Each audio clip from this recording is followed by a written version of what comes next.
checkup to undertake our oversight, and I came up with the scenario of mass graves. Some of the sites have been abandoned, but it's a case of rape. It's a case of continuing rape, rape on the environment, rape on the people. I saw firsthand an abandoned site where a young man uh, drove into at night and was buried on the spot. He drove his car at night into an abandoned mining site in Ebonyi State, and that was his end. And I saw scenarios of abandonment. The, the, the, those operators come, they engage the communities, they operate, and then flee, as it were, divest, as it were, leaving behind sorrows, tears, and blood.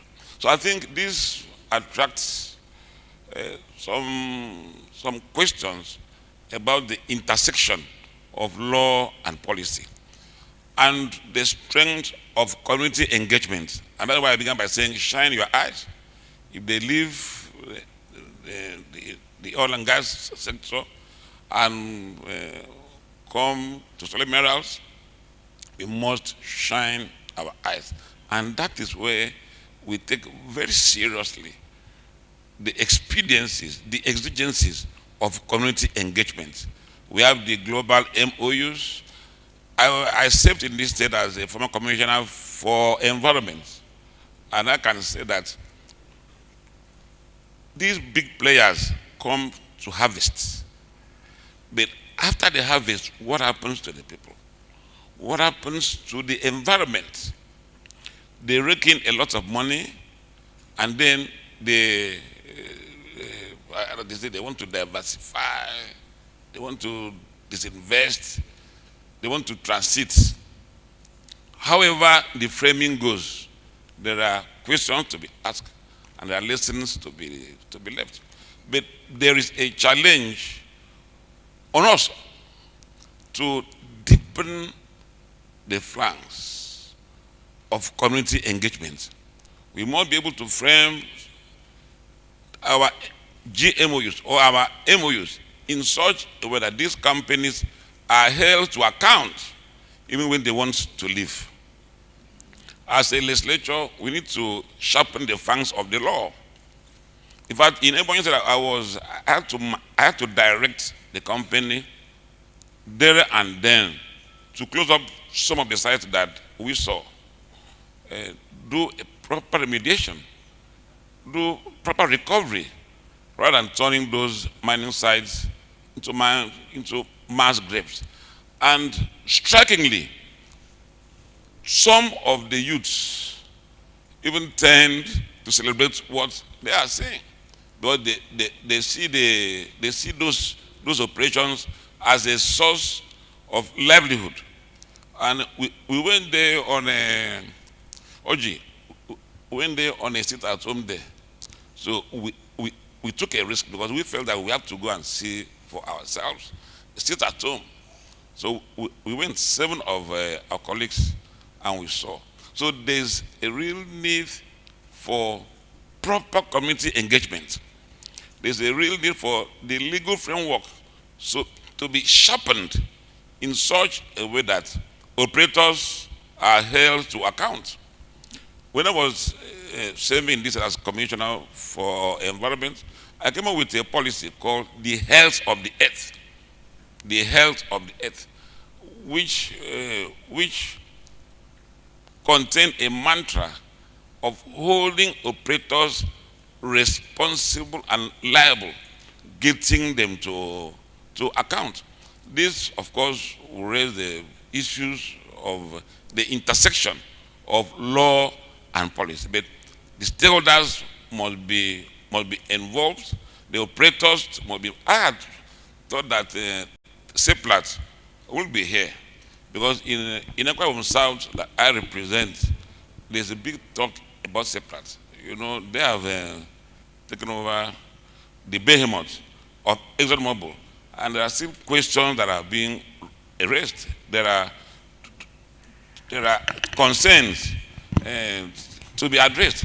So I had thought that they will be here at least to answer to some of the inquiries that will be raised at a forum like this. But having said that, the substance of my submission is that there has to be even a greater degree of vigilance by the people. And operators must be held to account. It's not just enough to marry after the woman has given you 6 children or even 7. We are in Africa. You tell the woman that you are leaving. How can you leave? You must restore her to what she was before the marriage. I'm giving, because as a metaphor, that's what you see. They come in here, rape our earth. As I said, it's one way. Disfigure our environment and then live. Restore our earth to what it was and ensure that the rights of our people are properly addressed. This clearly has to be met through an intersection of law and policy. Thank you. Thank you. He has raised a lot of issues. Distinguished, I'm going to come back to you to that policy on health of the earth policy and some of the provisions when I look at it. And he has also urged host community people, to be vigilant. He talked about the vigilance of the people. Moving on from there, Honorable Gaza, I would want to, having heard what the other speakers said, particularly your twin brother, he has even tried to throw some light on what His Royal Majesty said. And there are now concerns that this divestment thing is a form of escape from accountability. An opportunity to run away from the damage caused over the years. That is now the perception of local people whenever they hear divestment.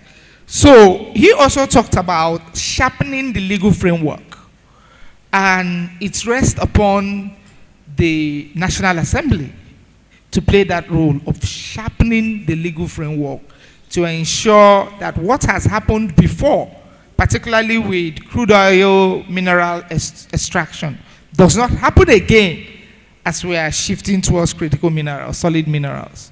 So how is the National Assembly, especially the House of Reps and the committee which you are chairing, how are they sharpening the legal framework so that we can say never again?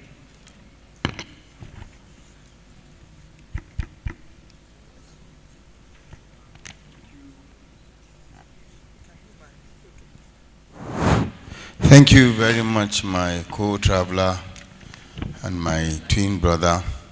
And of course, this privilege to share my thoughts on what you've said. Let me first correct an impression. Oil did not come before mining. No. Fact check it. Mining started in Nigeria in 1909 with the Enugu mines. We started exporting tin and columbite. You look at Plateau State in Jos, mining far predates oil. The first oil well was drilled in Olubiri in Bayelsa State in 1956. It was the infrastructure from mining that was used to perfect our entry into oil and in other sectors. But the problem with Nigeria is we're very quick to forget. And our level of negligence has put us in a very, very terrible state. Go to Enugu today. Go to Plateau State today. What is the state of those mining pits that were exploited since those days? But I ask myself a question. Who is to blame? Which comes first? Is it the chicken or the egg? Do you blame the regulators when in truth the owners of those lands were in a position to have reached far-reaching agreements that will guide the use and the exploitation of their lands? Which comes first? You look at Saudi Arabia today, Saudi Aramco. The government gets a substantial amount of all the oil mined, and it is used in the interest of state. Look at Dubai now, very quick. There is a rumor that in the 1960s, Dubai came to borrow money from Nigeria. But today, where are we all running to? Instead of us utilizing the resources that we are getting properly, we are thinking more of self instead of community first. I get quite emotional when I talk of the issue of community development. And that's why when I first came in to this particular position, myself along with my co-traveler started a very serious initiative to reform the laws governing our mining space. We identified 2-3 critical areas that we need to tackle.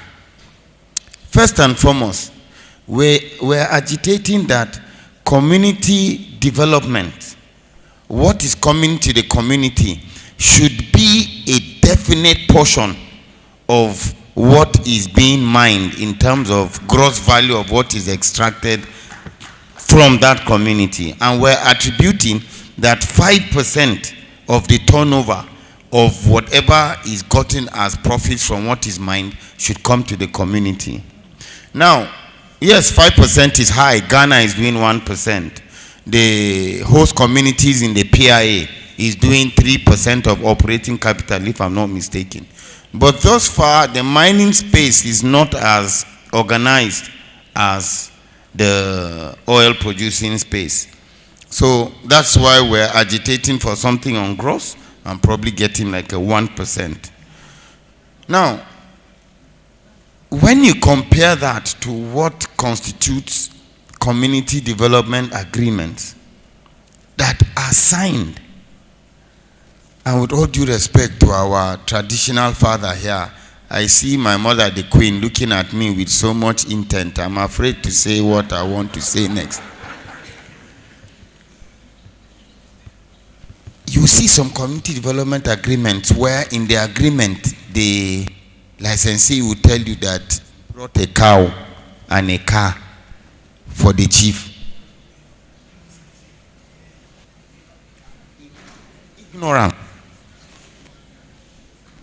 Ignorantly, you find out that already they go on and these community development agreements.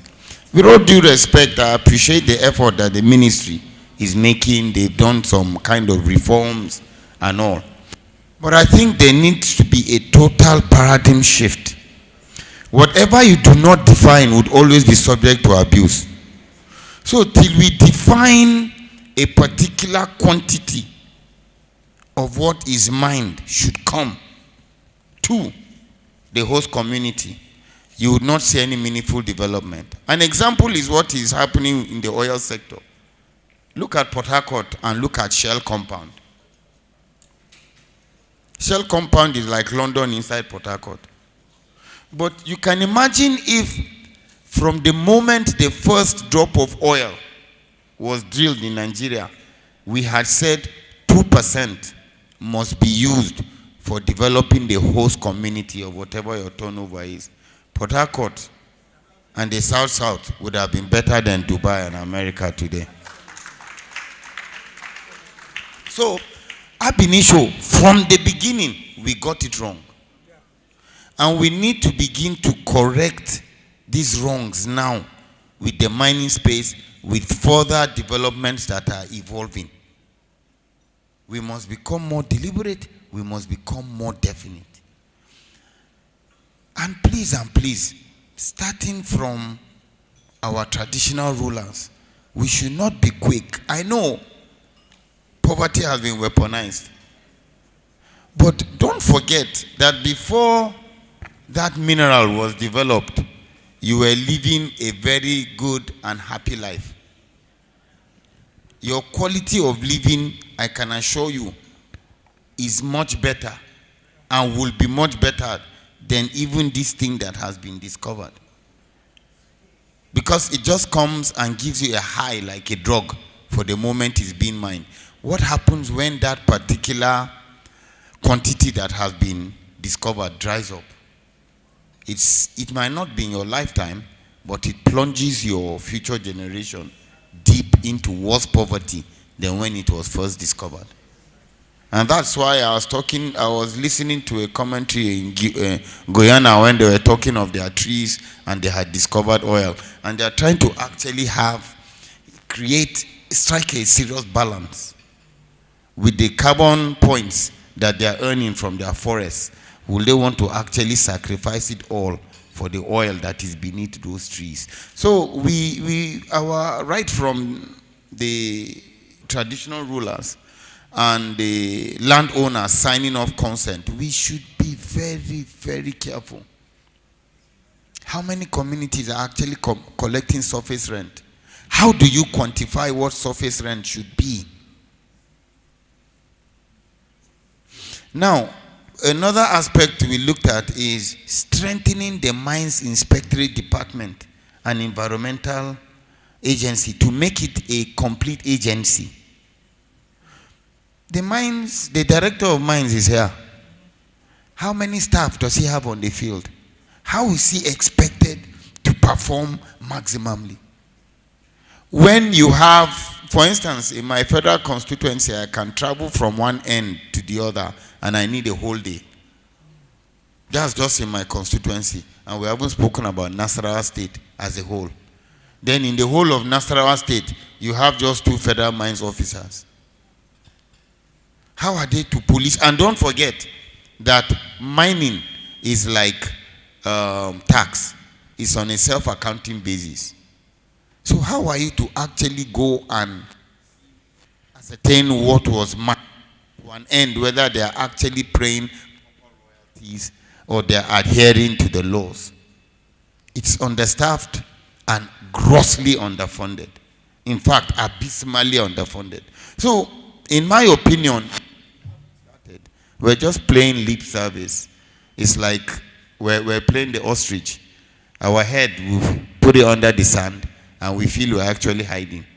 We need to be deliberate. We need a total paradigm shift. And till we do that, I don't think we're going in the opposite direction with regards to actually appreciating and exploiting that God-given gift. Thank you. Thank you. I'm sure many people, what you said resonates very strongly with a lot of people. And His Royal Majesty, I'll be coming back to you to a lot of things that he has said. Before we do that, I will invite you, DG Nosdra. You have listened to everybody. The picture painted looks a little bit bleak and emotional still, but the responsibility still comes back to Nosdra. If you listen to His Royal Majesty's opening statement in the morning, he was worried about the corrective approach instead of the preventive strategy. You know, whether we have prevention in mind. That is the first question. And I asked you that question in the morning, and I'm also repeating that, whether there is actually any focus on prevention. And the second one now is being the agency responsible for detection of the oil spills and response to the oil spills. Your database, you must have quite a huge number of the spills across the country. Some of the companies divesting, are they on your database? If they are on your database and they are divesting, what is Nosdra's role? When you see someone on your database is about to divest, let's use the word run away. Let's not use divest. The person is about to run away. what is Nostra's role? Let's allow you to tell us what Nostra does when they discover somebody on their database about to run away. Okay, good afternoon. Good afternoon, Your Royal Highness. My honorables and the Executive Secretary of the Haiti. Maybe it's an opportunity for me to correct what Your Highness said earlier. How do you want to call it now? Humbly and respectfully trying to do that. Nostra is not a sit-down agency. Yeah. Okay. Yeah.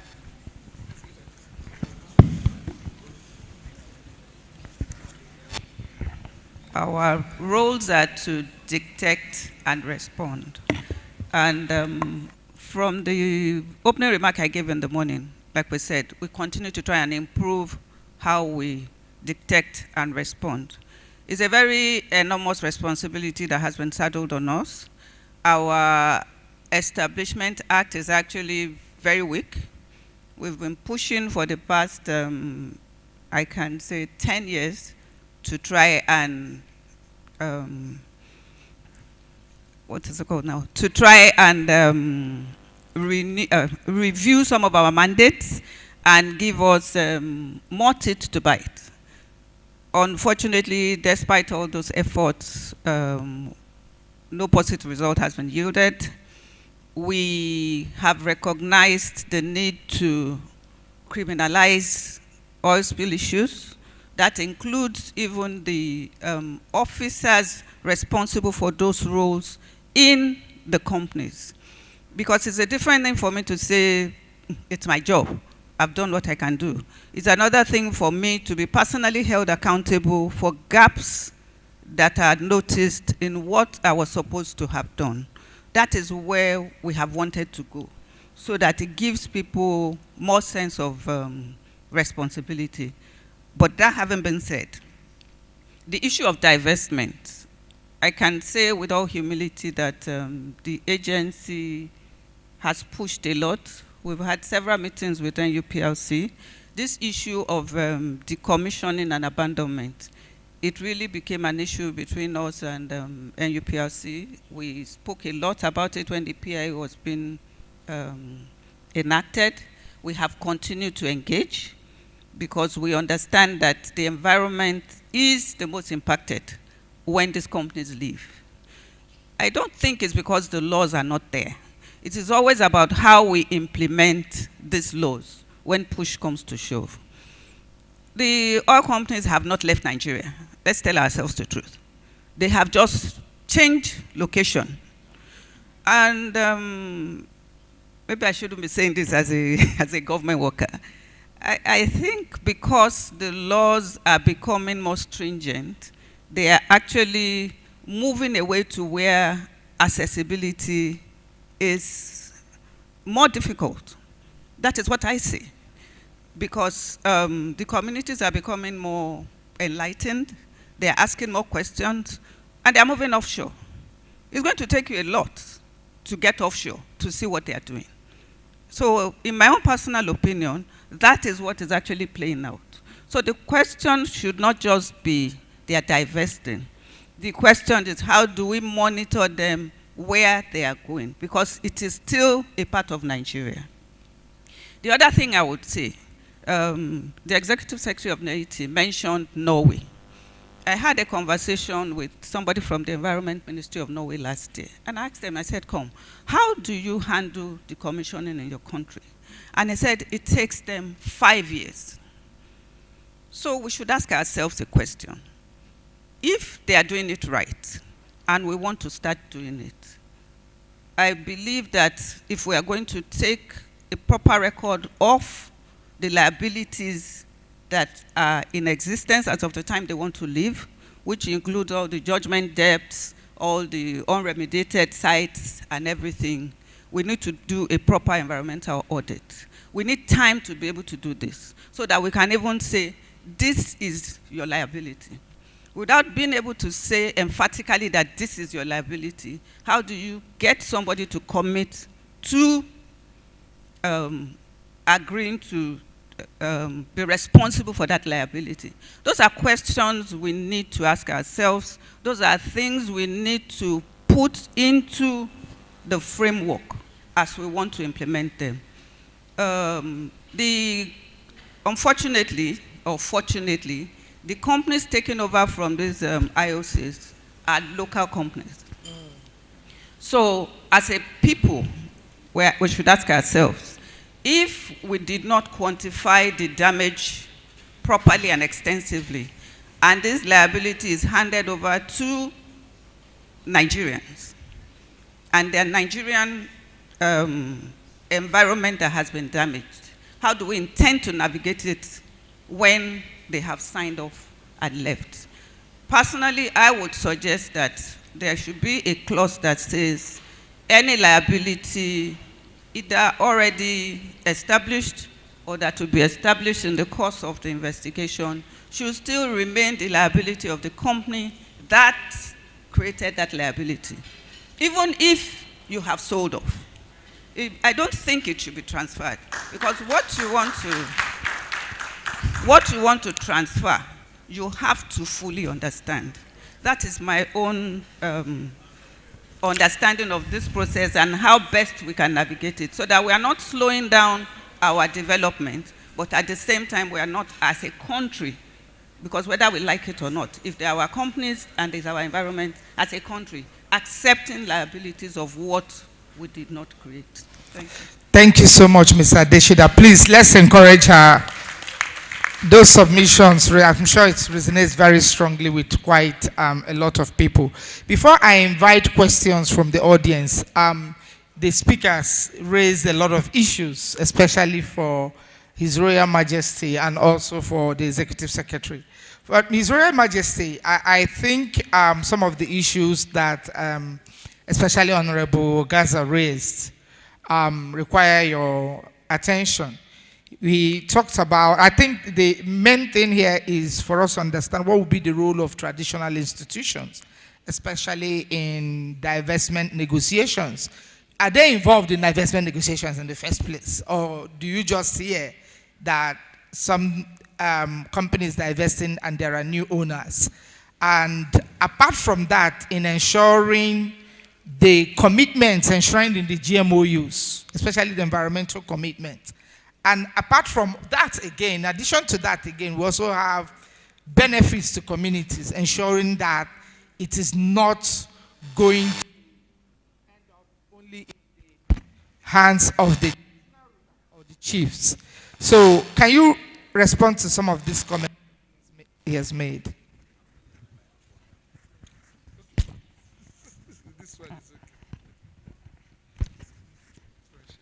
Thank you so much. A lot has been raised here that pertain to me. And so I will start with the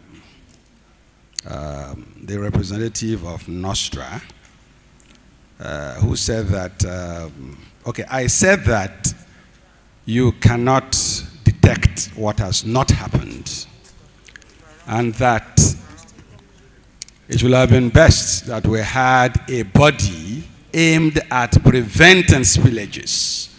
It's like a body to prevent rape.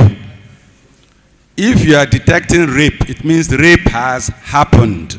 And once rape happens, you cannot undo it. So if I were in her shoes, I will note it and take it home and ensure that something is done. And I said this because the Nigerian state has been doing this to us in the Niger Delta. You must have heard of Federal Road Safety Corps. There is no riverine safety corps, which means those of us in the creeks, we don't have safety.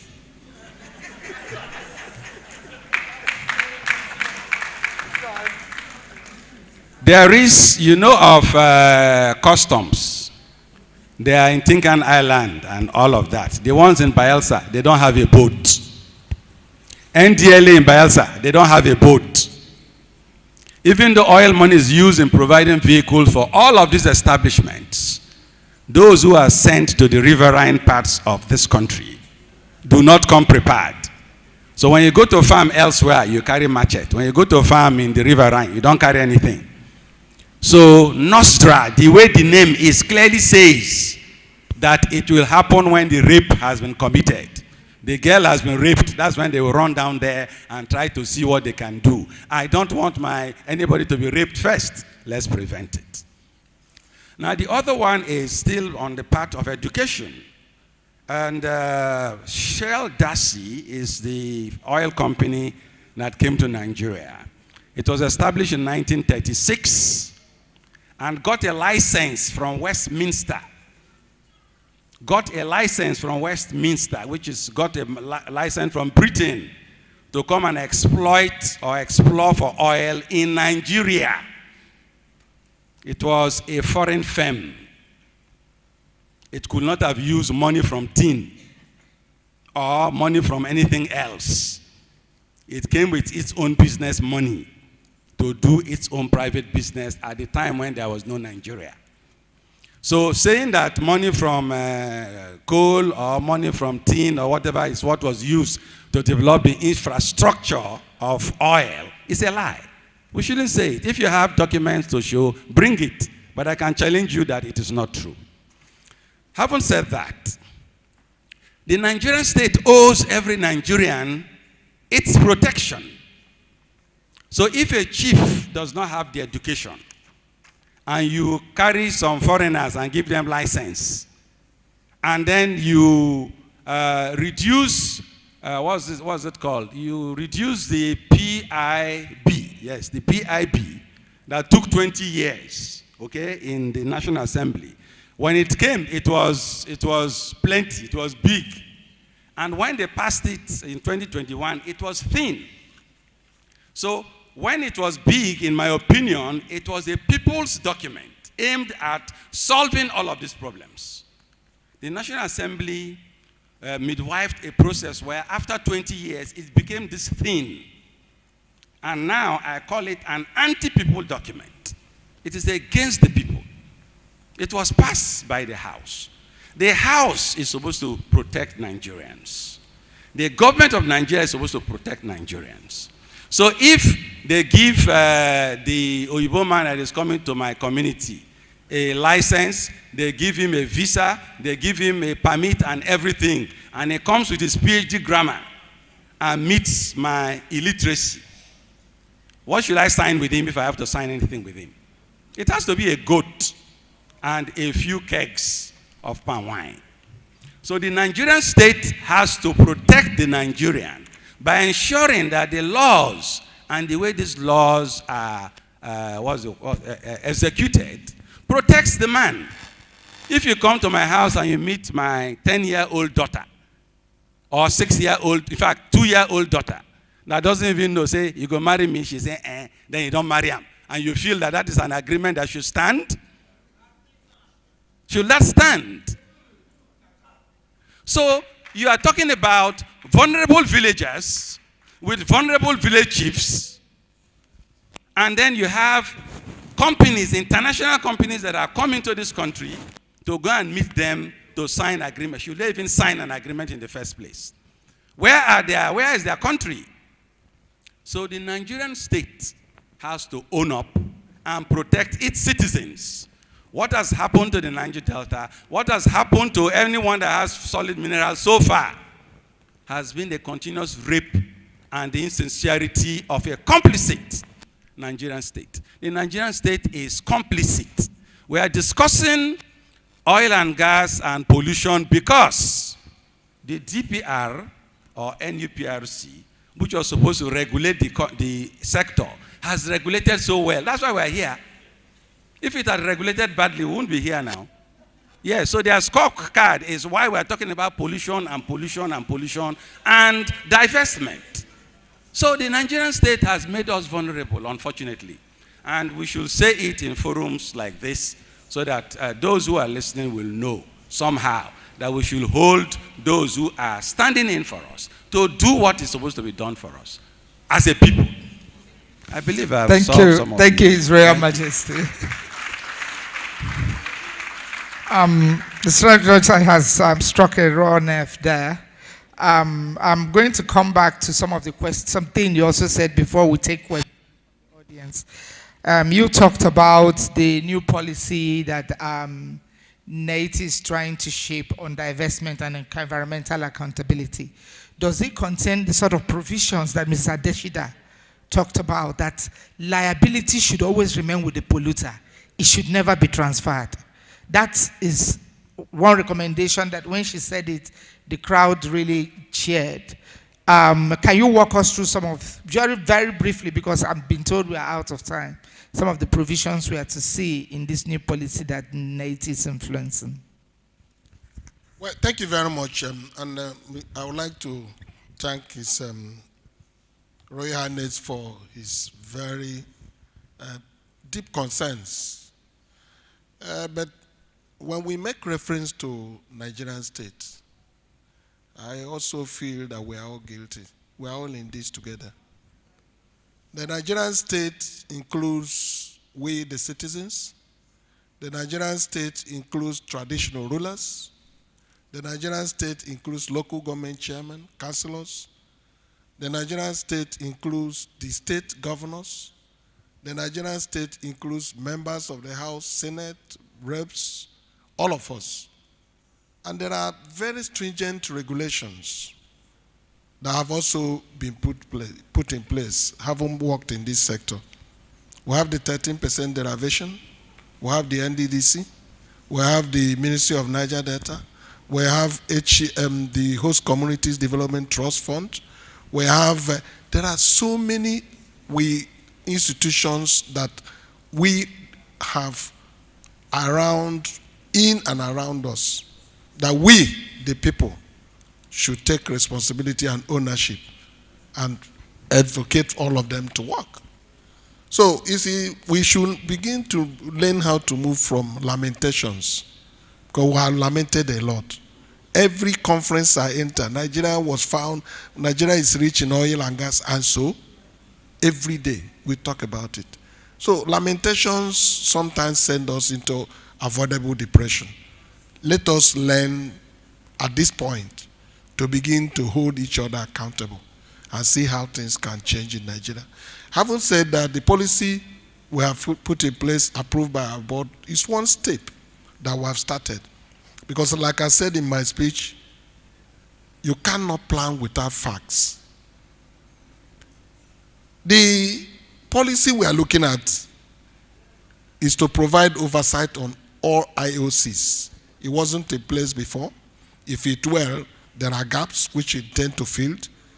We want to know divestments that will take place, who is divesting and to where, what are they leaving behind, who are you transferring to, are there things you are leaving behind, who will take responsibility, are there any cost attached to them, who is going to bear the cost, and who will be held accountable as you are leaving. Those are the data we want to begin to collect in disaggregated format. So we place them before the civil society and non-state and non-state actors so that they can act on facts and see how things can get better. We want to also look at GHG emissions and data on climate risks that are involved in divestment. There are data driven. I want to begin to compile that data. And finally, host communities development trust revenues that are accruing and being received by host communities. We want to know which of these host communities, where are they, who is collecting what? Are the host community trust fund meant to do what? Are they also responsible for any of this? Are we holding anybody accountable? You see, alignment of these issues to planning, as we are here, table them and begin to discuss them, will be the way forward. We lament from here till tomorrow. The companies are here to do business, and when it's time for them to go, they go. So we, the citizens that remain here, should begin to engage issues constructively. My dear sister, I know you are in a haste, but let me just say here, because I've looked in this room and we have very quality, high profile civil society organizations. I want to appeal to you. My background is in communication and again in political economy. When you want to write petition, this is connected to this because a lot of these require advocacy. When you want to write petition, the first stage you should take in writing petition is to hide and suppress your anger. Suppress it. Hide, pretend that you are not angry so that you can communicate. Send the message, state clearly what you have found that is wrong. Second paragraph, state clearly the justification why you want it to change. The third one, state what will be the benefit if it changes. Fourth one, please help identify who should do what for that change to happen. Take the remaining 4 or 5 paragraphs and abuse anybody from morning to night. The message has been delivered. Thank you very much.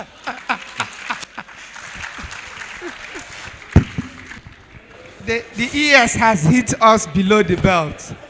We'll accept it in good faith. So before we now round up on this session, can we take just 2 questions or 3? Oh, there are so many hands up. But just let us know who your, number one, if you tell us your name, your community, or the civil society, or the agency you represent, then who the question is directed to. We can't take all the hands up. We can only take, let's take 2 from here, 2 from here. We can't take all the questions, unfortunately. Because there's another panel coming up focusing on critical minerals exclusively. So that question you may want to ask may be addressed in the next panel. So, oh, I've seen High Chief Mpa. Please, can you bring the microphone to High Chief? Oh, somebody is already on the microphone. Yes, please. Good afternoon, everyone. It has been an interesting and eye-opening conversation. I am Ogechi Ike. I work with Osai Foundation from Imo State, representing civil society group. My question is channeled to His Royal Majesty in terms of the oil-producing communities. So I just simply want to ask, during the process of signing MOU and all that, do we have what we call technical implementation committee comprising of basic critical stakeholders? If yes, are they all signatories? Do they all have an idea before every MOU is signed? Secondly, what is the gender balance like? Because I know that women and children bear the brunt. Back here in Imo State, the Uguta communities, we know what happens when we have any incidents. You only have 1 minute. 1 minute. Yes, and then lastly, are women part of the decision making? Because I believe that women must be at the decision making seats where decision affects them are being taken. Thank you. Thank you. Please make your question very short. Please, can you come to High? You can give the permanent secretary, then you come to the High Chief. We've taken 2 from that. The permanent secretary is behind you. Please let me stand on the existing protocol. Permanent Secretary, Ministry of Environment and Sanitation, Imo State, representing the Honorable Commissioner. Mine may not just be a question, but just to prompt us. I think there's a disconnect between the federal institutions and the state institutions, in the discourse. For instance, the NOSRA person said they do some kind of audit when companies are divesting. And the same thing happens at the federal, maybe with solid minerals. How do they involve the subnationals, the relevant institutions at the subnationals, the Ministry of Environment? And we just hear that one company has divested or one this thing has divested, and there's no linkage with the Ministry of Environment in the state. At the state level. So Mr. Adeshina, and yes, also like for the federal, and they will just tell us it's exclusive list, it's exclusive list. You are not supposed to hear, not supposed to see, you're not supposed to touch. And and for instance, in the mining sector, solid mining sector, even their law, the Mining Act says that if you may have a license, but you cannot operate except you have your EIA done. except we also have the EPRP, that's the Environmental Protection and Rehabilitation Program. But 99 of the companies or firms or individuals who are mining in the states don't have EIAs. And when the states try to intervene, the people will come out and say, you didn't give them license, you don't have the right to close the mining fields. So those kind of disconnections are really a concern to us. Thank you. Thank you, Permanent Secretary. You raised a very important issue. Can you come to this side? We've taken 2 questions from here. Let us know who your question is directed to, High Chief. Good afternoon, panelists. My name is High Chief William Sumba, immediate past executive chairman, Ibom local government, where you have seplats. My question goes to Nostra. Madam Nostra, please. I would like to excuse you because the last time you spoke, you told us you are speaking like a civil servant. And I agree with you because you're not a lawyer, I don't know. And to tell you that when you are doing agreement in divestment, you transfer both assets and liabilities. So the issue of asking us to allow the runaway man to take responsibility is not tenable in this case. In case he leaves for America and Donald Trump don't give us visa to go and bring him, then we will have lost the case. But my question is this. Given that a particular community has a judgment debt against a particular IOCs, and then the IOCs refuse to pay and comply with the judgment debt, rather decides to continue litigations, given that he has money and with every permission, you know, in the Nigerian courts, we have judgment, we don't have justice. What do the community do in this case when the the IOCs refuse to pay? Number 2, in the solid mineral department, ministry, you give license to whosoever want to mine in any community. And at the end of the day, they go into that community, obtain EIA and also MOU. And then they do not comply to the EIA and the MOU. Who is to be held accountable when the company violates all of that? Should we hold you, or should the community take laws into their hand? Your advice is required. Thank you. Thank you, High Chief. Thank you so much. So I think Dr. Ayak is behind. So we've heard from a lady and a sir on this side and the same thing on this side. Good afternoon, everybody. My name is Dr. Yangdo Ntekim. I'm a law teacher in the University of Uyo. My question goes to our distinguished members of the National Assembly here present. Because you see, we have institutional mechanisms and we have statutory mechanisms, sirs.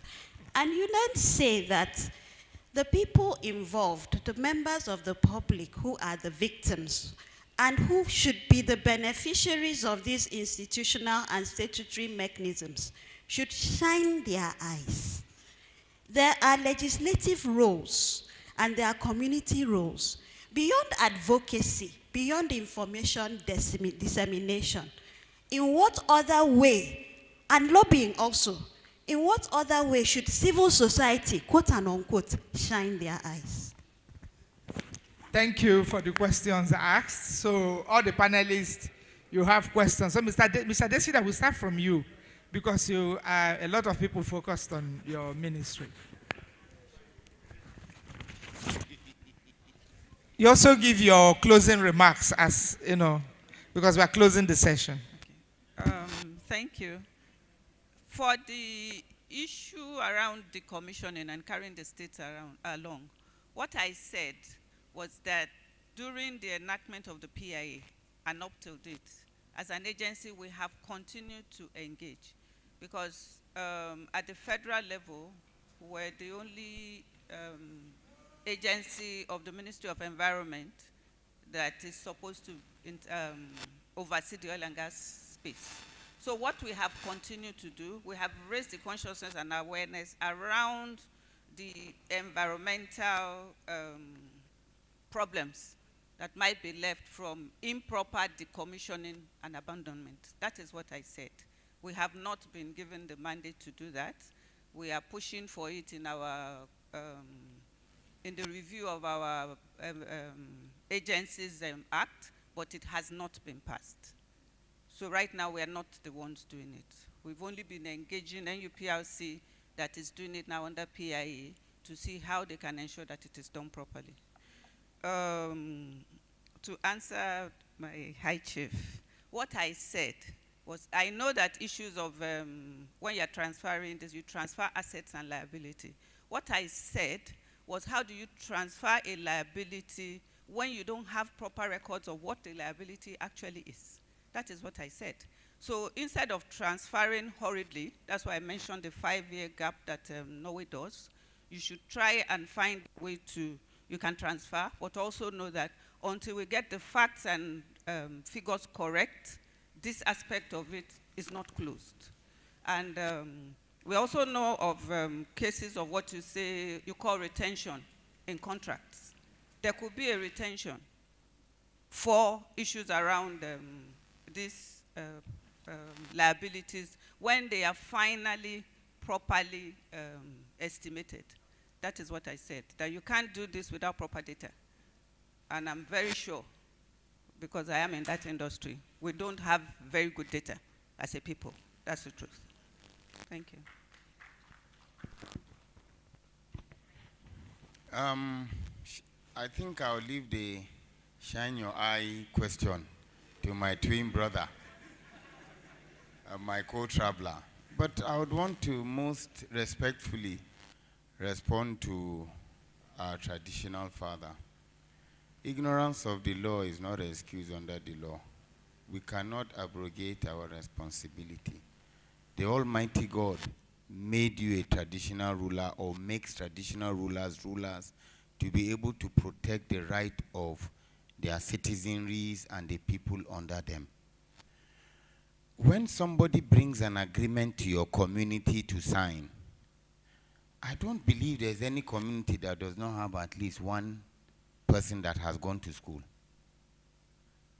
Definitely. And even if there's someone that has not gone to school, we have that sense that in old times is called ancient wisdom. We cannot hurriedly go into signing agreements. Gone are the days when we will give 5 human beings for a mirror or for a bottle of schnapps, which was what brought about slave trade. We have to be much more conscious right now. If we want to abrogate the issue of consent, I want to assure you that the host communities will be most affected. The only thing that host communities have to be able to hold on and get something reasonable for themselves is that issue of giving consent. And we must guide it and use it as jealously as we can. We do not have a laws problem in Nigeria. We have an implementation and upholding the laws problem in Nigeria. The legislature, in my opinion, has done a good job churning out these laws. We need a people that would have the fear of God to uphold these laws. And let us not forget, there is a life after, and we're all going to be judged in whatever we do pertaining to how we adhere to our laws. Thank you very much. Well,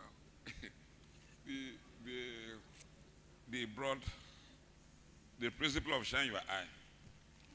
I think we have to go to the basics as it were. You know, I said earlier that parts of what we are discussing here came to me when I served in it as Commissioner for Environment. And I came across a number of undercurrents. It begins with the MOUs, or rather in broader terms, the GMOUs, the global MOUs. Every community, every stakeholder, every segment, because that is where the process starts, must be alive to what is being signed or to what we are going into. My sister here raised an issue about gender, about women being involved.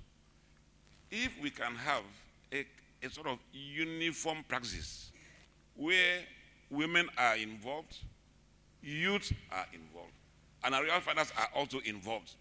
In short, a broader segment of very informed segments are also involved. It makes it easier to understand what are the contents of the GMOUs or the MOUs themselves. That's to say, where we get the foundation right, it's easier to hold the operators accountable. But where the GMOUs or the MOUs are so weak, remember that we live in a space where our institutions are very weak, and that puts pressure on enforcement.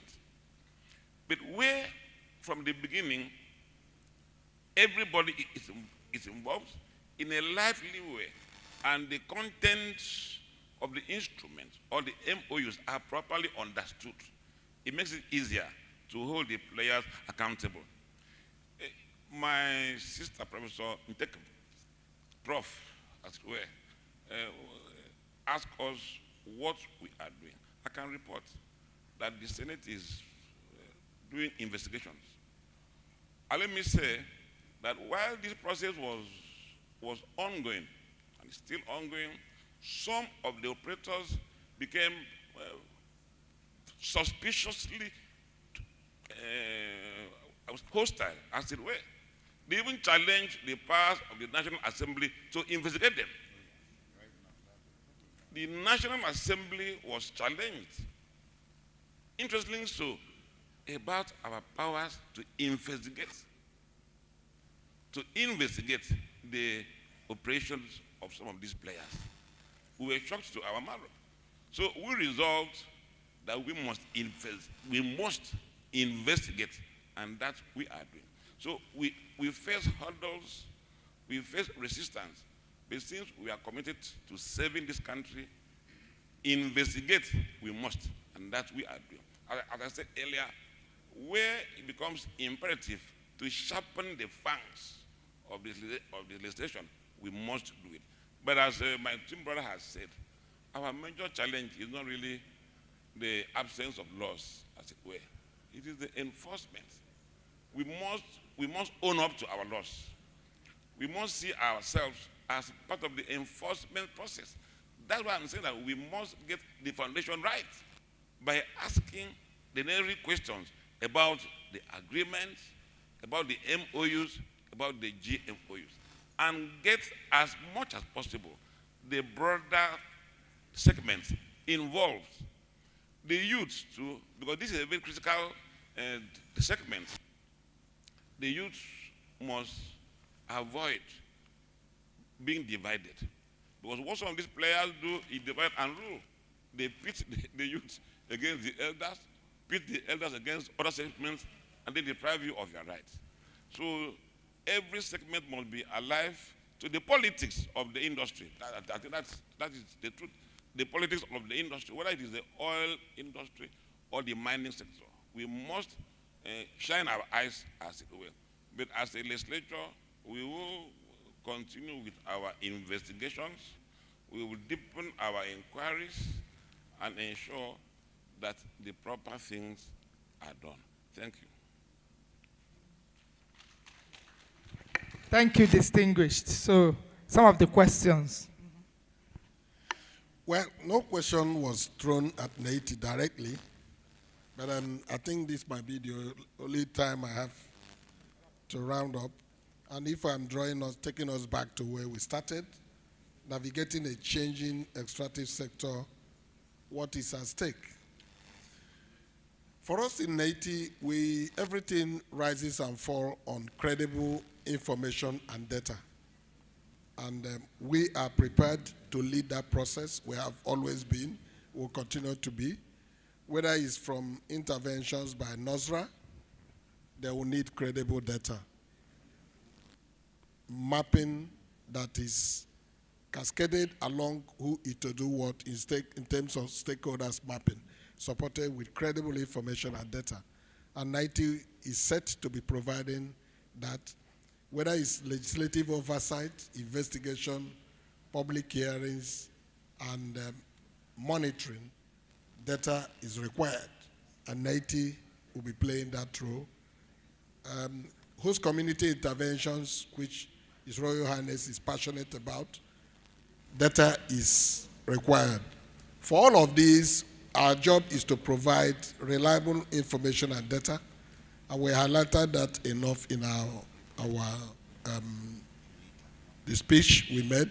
Please avail yourselves of the services that NITI is ready to offer. Our information are always available on our website. And more importantly, the role of the civil society in all of this is so key.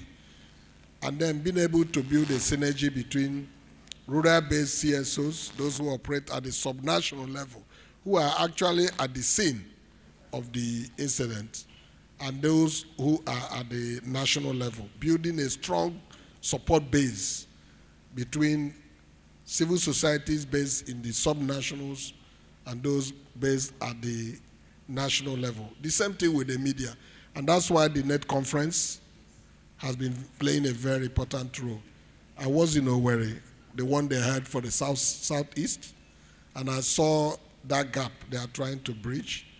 We also are the one that was held in Abuja, and then today in the south.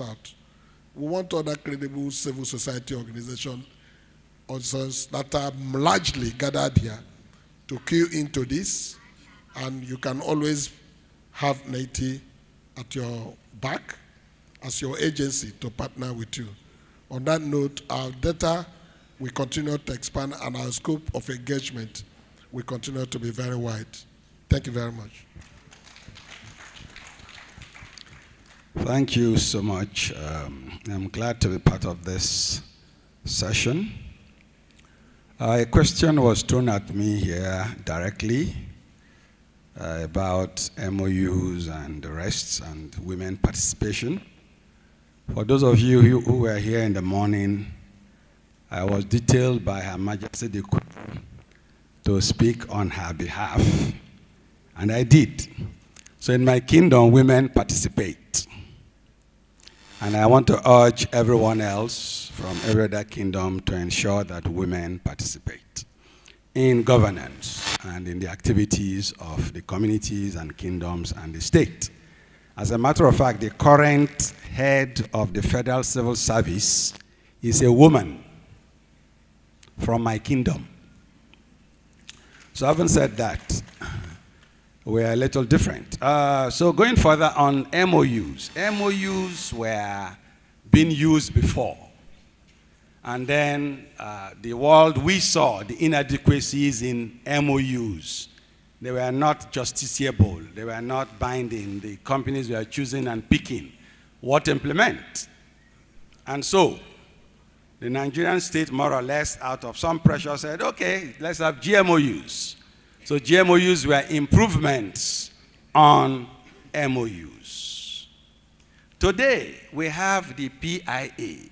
People are no longer going into MOUs or GMOUs as far as the oil industry that I know is concerned. So the acts specify what you are supposed to do and what you are not supposed to do. I believe that when the Federal Solid Mineral Act is touched, is dealt with, it will also be robust enough to prescribe the participation of the communities. Now, having said that, the Nigerian state that I mentioned before, that the executive secretary tried to talk about lamentation. Yes, some of us will lament Because if you beat me, I go cry, you know? So no beat me. If you don't want me to cry, don't beat me.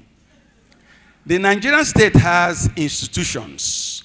So if you're an ordinary citizen, you are different from when you are in an institution. When you're in an institution, you are supposed to perform. If you can't perform, get out. So every institution is supposed to be accountable to the people. For instance, in 1990, the Federal Ministry of Environment gave a license to Shell, okay, and it was implemented by Wilbros. Wilbros is was an oil servicing company. I don't know if it is still there. And they got a license to come and build a 10, 12 kilometer road. And they came and stationed the dredger in front of my community and dredged over 10 million cubic meters of sand. The state could not challenge it. We could not challenge it. If we had gone further, we would have killed somebody. And then you say, oh, I don't kill person. So we are not the same. Is it for me to go and beat a governor that has stolen money? Where is the police? Where is the EFCC?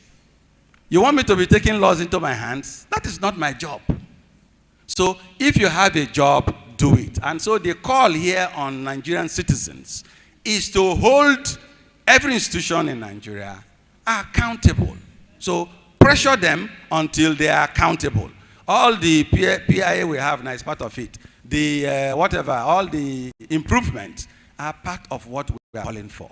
You wanted me to stop, Abi? Thank you. Thank you, His Royal Majesty. Thank you, Mr. Adeshida. Thank you, distinguished Senator Kong, Honorable Gaza, Dr. Oji, and His Royal Majesty. Thanks to all of you. I just want to give you some parting shots that they said. Honorable Gaza, you said the host community protection should have started from the get-go. We waited, I think the PIA, the Host Community Development Trust, just 2 years ago. It is something, imagine if it started in 1959. The Niger Delta would have been comparable to Saudi Arabia. Maybe that was what Saudi Arabia did right. They got it right from the get-go. And Mr. Adeshida, you talked about liability should never shift. It should remain with the polluter. And for some reason, that struck a chord in me. I agree in principle. And distinguished, you talked about shine your eye, that the people should be vigilant. So people vigilance, not just focusing on the Nigerian state, that the people have a role to play in the process. Another strong shot there is that we should be alive to the politics of the industry. And that is the plan, the divisive politics that they play, pitting youth against the traditional institutions, the men against the women. So whenever you are in that space, you be alive to the politics of the industry. And finally, about agreement with vulnerable village chiefs. Another thing we should pay attention to as we transit to the green economy. You cannot give goats, fowl, and chickens to village chiefs and use that as a basis to extract commitment from local people. That is not informed consent. These are some of the important conversations that came out of this, and I'm sure all of you must have thoroughly enjoyed the conversations like I did. Thank you very much for listening. Thank you so much. Thank you, Victoria Ibezimoheri, the moderator of the first panel on oil divestment in Nigeria, the commissioning, legacy liabilities, and the future of host communities. Please, can they take a photograph? Let's have the panelists stand for a photograph. Another round of applause for them, quite educating and insightful. Okay, as they are taking their photograph, the second panel that is going to be coming up. Ladies and gentlemen, please permit us. We just took tea, so let's just quickly run through the next panel. You still have your lunch, don't worry about that. So we'll be calling on Ifoma Ndeku, Stakeholder Democracy Network. A round of applause for this panel as they step down. And as Ifoma Ndeku, Stakeholder Democracy Network, SDN, comes to chair the second panel session on critical minerals and the clean energy race, is Nigeria ready? A round of applause for Ifoma as she comes up. She will introduce her panelists. Thank you.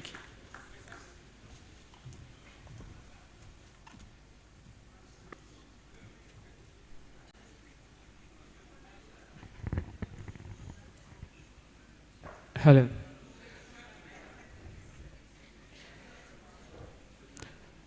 Great.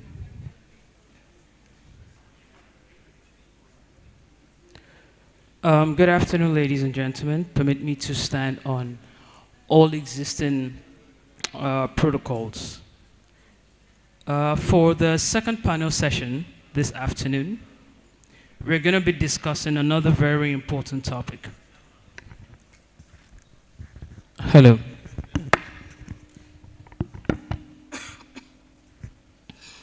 So we're going to be discussing another very important topic as a follow-up to what was initially discussed. Critical minerals and clean energy race. Is Nigeria ready? Once again, my name is Ifoma Ndeku, and I work with Stakeholder Democracy Network. Kindly permit me to invite the panelists for this session.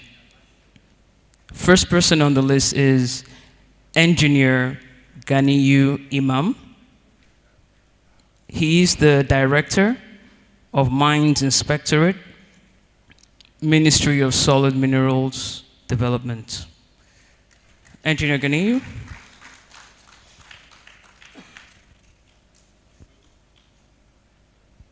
Also, we have Vincent Egoro, Publish What You Pay.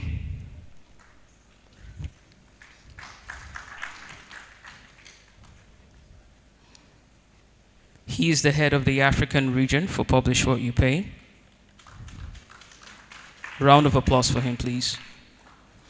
Then we have Engineer Dele Ayanleke. He's the President, Miners Association of Nigeria.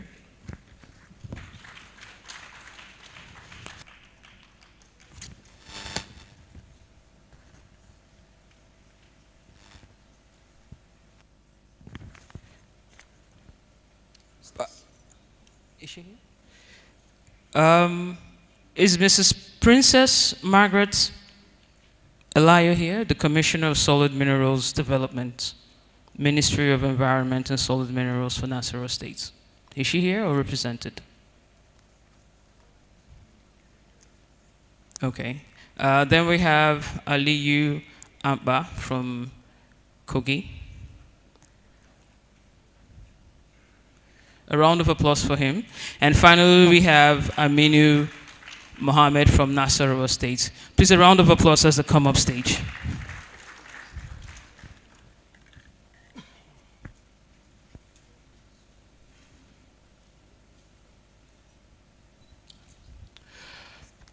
Thank you very much, my very able panelists, for joining me on the stage this morning. Before I proceed, I will definitely not fail to thank the hosts of this event, Madam Victoria. Thank you so much, Neiti Ford Foundation, for their consistency in these dialogues. When I initially saw the topic for this year, it was relevant and I was very much excited about it. And I know that we will move from dialogue to action. Just a preamble to what we will be discussing this morning. As I reflected on critical minerals, I started to remember how from the 80s through 2010, geopolitical and economic power of nations were largely defined by how much of oil wealth they controlled. And this dominance in many cases, or in some cases, triggered geopolitical tensions. Today, the world is shifting from fossil fuel wealth to a mineral-based future. It's no longer about how much fossil fuel you have in your ground. It's now about how much critical and rare earth materials you have within your geopolitical space. The demand for these critical minerals such as lithium, cobalt, nickel have definitely surged dramatically. For example, like the honorable member said, minerals such as lithium is expected to rise by 700% by 2040. And in this new landscape, critical minerals have become the new currency for geopolitical and economic influence. Now, bringing the conversation home, as has been repeated, Nigeria is not without its share of these resources. We possess significant deposits of lithium in Nasarawa and Kogi and Kwara states, along with rare earth metals. This both present to us a development opportunity and also a complex governance challenge. About a couple of years ago, I read about a small island called Nauru. This island used to have the largest, used to be, termed as the richest country because they had the largest GDP per capita income. Each person from Nauru earned at least $50,000, and that was because of the minerals they possessed in their ground. Today, they are one of the poorest island nations in the country, highly dependent on foreign aid. So as we discuss today, we ask ourselves, what is going to be the case of Nigeria? Today's discussion will go far beyond extraction of minerals. We will touch discussions around climate justice, local beneficiation, job creation, gender equity. So I invite us to engage fully, challenge assumptions, share bold ideas, because what we will discuss today could help shape Nigeria's place in the future of global energy. So let's begin. The first question I'm going to be asking today is to Engineer Dele Ayankele.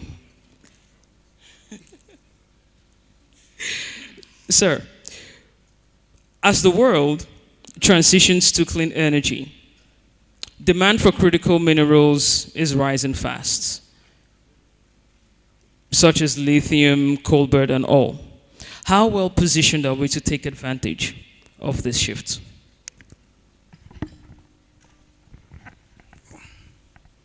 Good afternoon. My coordinator, and why I give due regard to the protocols as well established, let me also say good afternoon, distinguished ladies and gentlemen.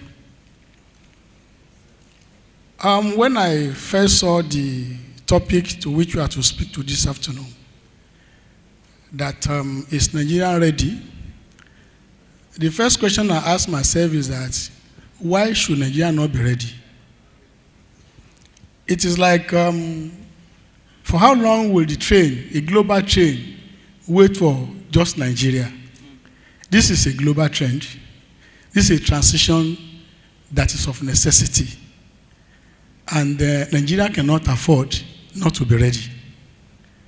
The only thing that I think we need to do is to examine the parameters around our transition conversations and be able to determine the level of our readiness and what we need to do to make sure that we tag along with the rest of the globe so that Nigeria is not found wanting when the other nations are moving forward.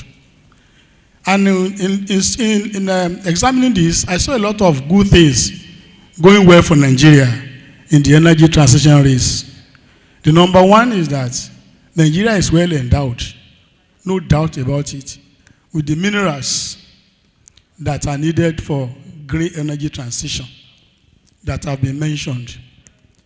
And even though we don't have the data to be able to quantify, to say in figures what we have. From our point of view as operators in the field, we know that by the volume of trade, by the volume of productions of these energy minerals, Nigeria is well endowed. So we have that advantage going good for us. Number two is that we also have an ongoing review of our policies, the legal and regulatory frameworks. The parliamentarians will be here, and I want to give kudos to my brother, Honorable Gaza. I want to tell you for free that he's very passionate. He had this patriotic passion for Nigeria and specifically for this sector. So, thank you very much. So he has been doing a lot to make sure that, with his colleagues, to make sure that we review our policies in line with the current trend, talking in terms of energy transition, talking in terms of social and economic benefits to the various stakeholders. And we also have the issue of increasing interest in Nigerian ecosystem along the value chain.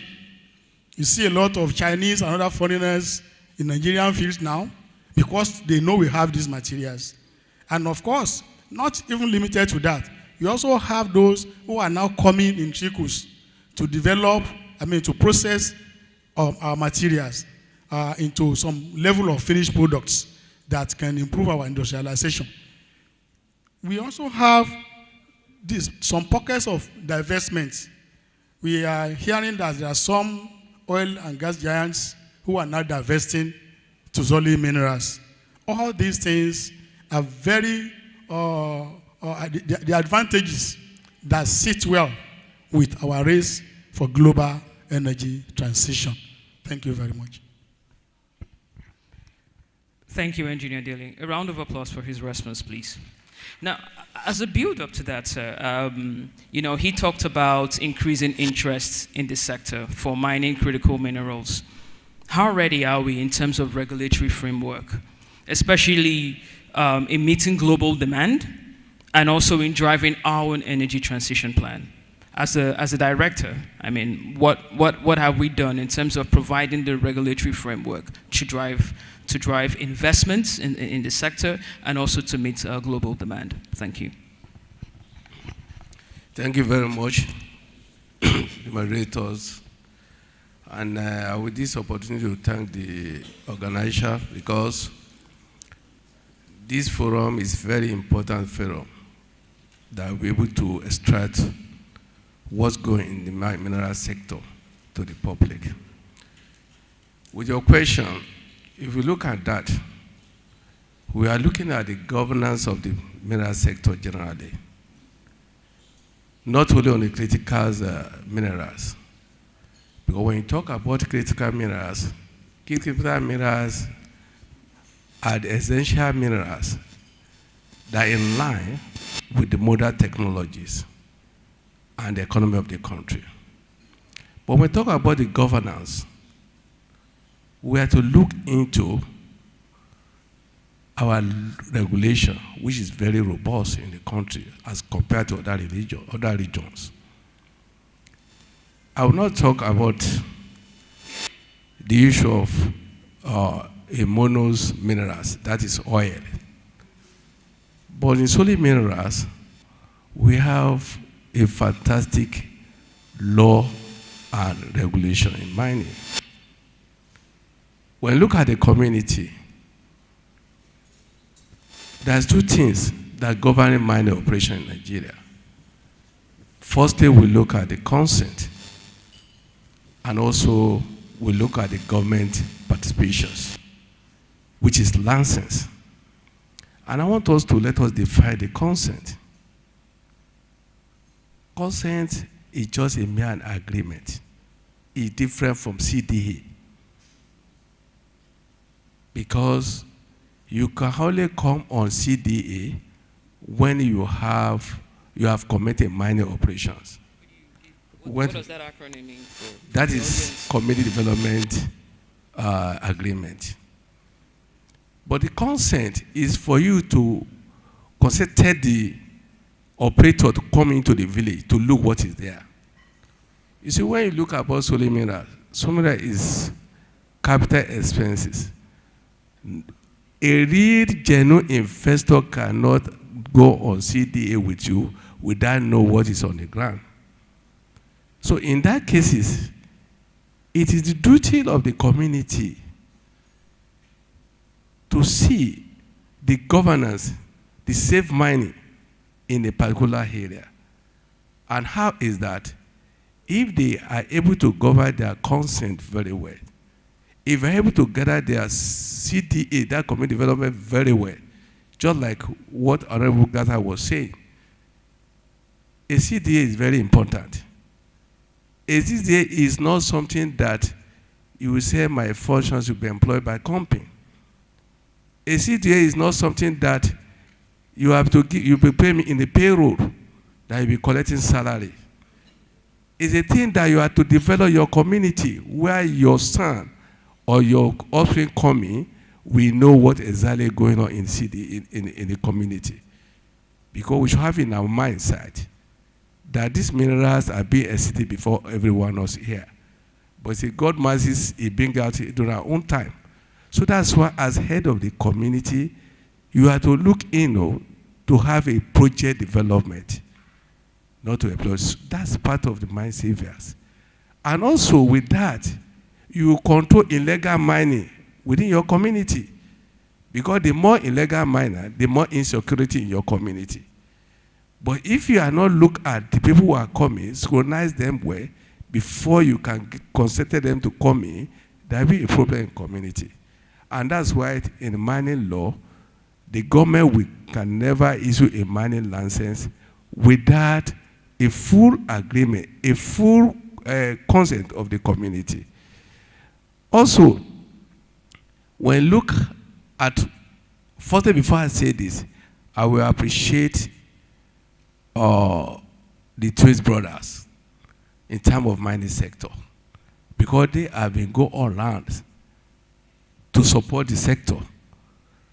Particularly presently now, what government have put in place on the issue of safety in mining, of issue of bringing in an investor into the country, is that the tireless work of these Twins brothers. Now we are gone far to involve a technologist in mining sector, which presently the Federal Executive Council approved on it through the effort of our legislative houses. We are going into digitalization of mining, whereby everybody can stay, even the chief can stay in his corridor and know what's going on within the state. This is most of the effort we are doing and the government is doing to handle the safety mine in the country. Then also, the government have what they call a robust incentive to keep a liberty level for the investor into the country, because they don't want situation that happen during the oil time in the Soli minerals. Incentive is that there's a waivers given to all the investors. That is, tax waivers on importation of equipment. And also in the government, we have what is 95%, 95% repriceables. That is, you can reprice your money in the currency of your own country back to your country. In that sense, this kind of the incentive that are given out by the government, so that they be able to have, so that we'll be able to have more investors into the country. And also, the government are so far, because as he said, we have the government is transition from fossil energy into renewable energies. And that's why government has approved that all minerals should process to 50% before you can move out of the country, particularly the lithium itself. You see, when talk about 50%, let me take a lithium, which part of the rare metals, an example. In a country we have within a ratio of 2 to 3% of lithium in the country. The highest percent of lithium in the country is 3%. And lithium is migrated. Why it's critical? Because they make use as for the battery as energy. And in the country today, with the effort of the honorable ministers and the government generally, there have been a policy that you must process your minerals to a 50%, in the sense that they must upgrade the lithium to a percent that can be converted into a battery. And if you are here now, I think we have a lot, minister have opened a lot of processing plants in the country. We have in terms of lithium. And what they did is, they make sure they upgrade the lithium from 2% to 5%. And when we get to 5%, they will now produce to be lithium carbonate. And that's what is the electrolyte of the battery. So what we need to make a battery is just an anion and cation in the country, which the minister have now ready to commence something in Nasarawa State, where they have come out in manufacturing of battery. So, and we have anode and catalyst. That's what they call iridium metal, like copper and cobalt. So this law have made Nigeria having follow up with the direction of the law, transition of the world now, so that we can be export mineral out of the country in raw. Also, the implementation of value added to hard minerals have been done, because most of the minerals like nickel and cobalt is because of adding of value to it. That's why we'll be able to get a rare metal, a rare element for us to make all our development. That's why they are called all these critical minerals. So federal government have approved all this policy, which is the major policy that we have. Also, there's an emergency of process of all our industrial minerals in other trust. So with all this now, we are able, the government are able to handle the safer mine in terms of critical minerals. And also the governments are able to bring in our incentive to all investors to bring more into the country. And also the government are able to make a policy so that we process our mineral in the country before we come out. Thank you very much.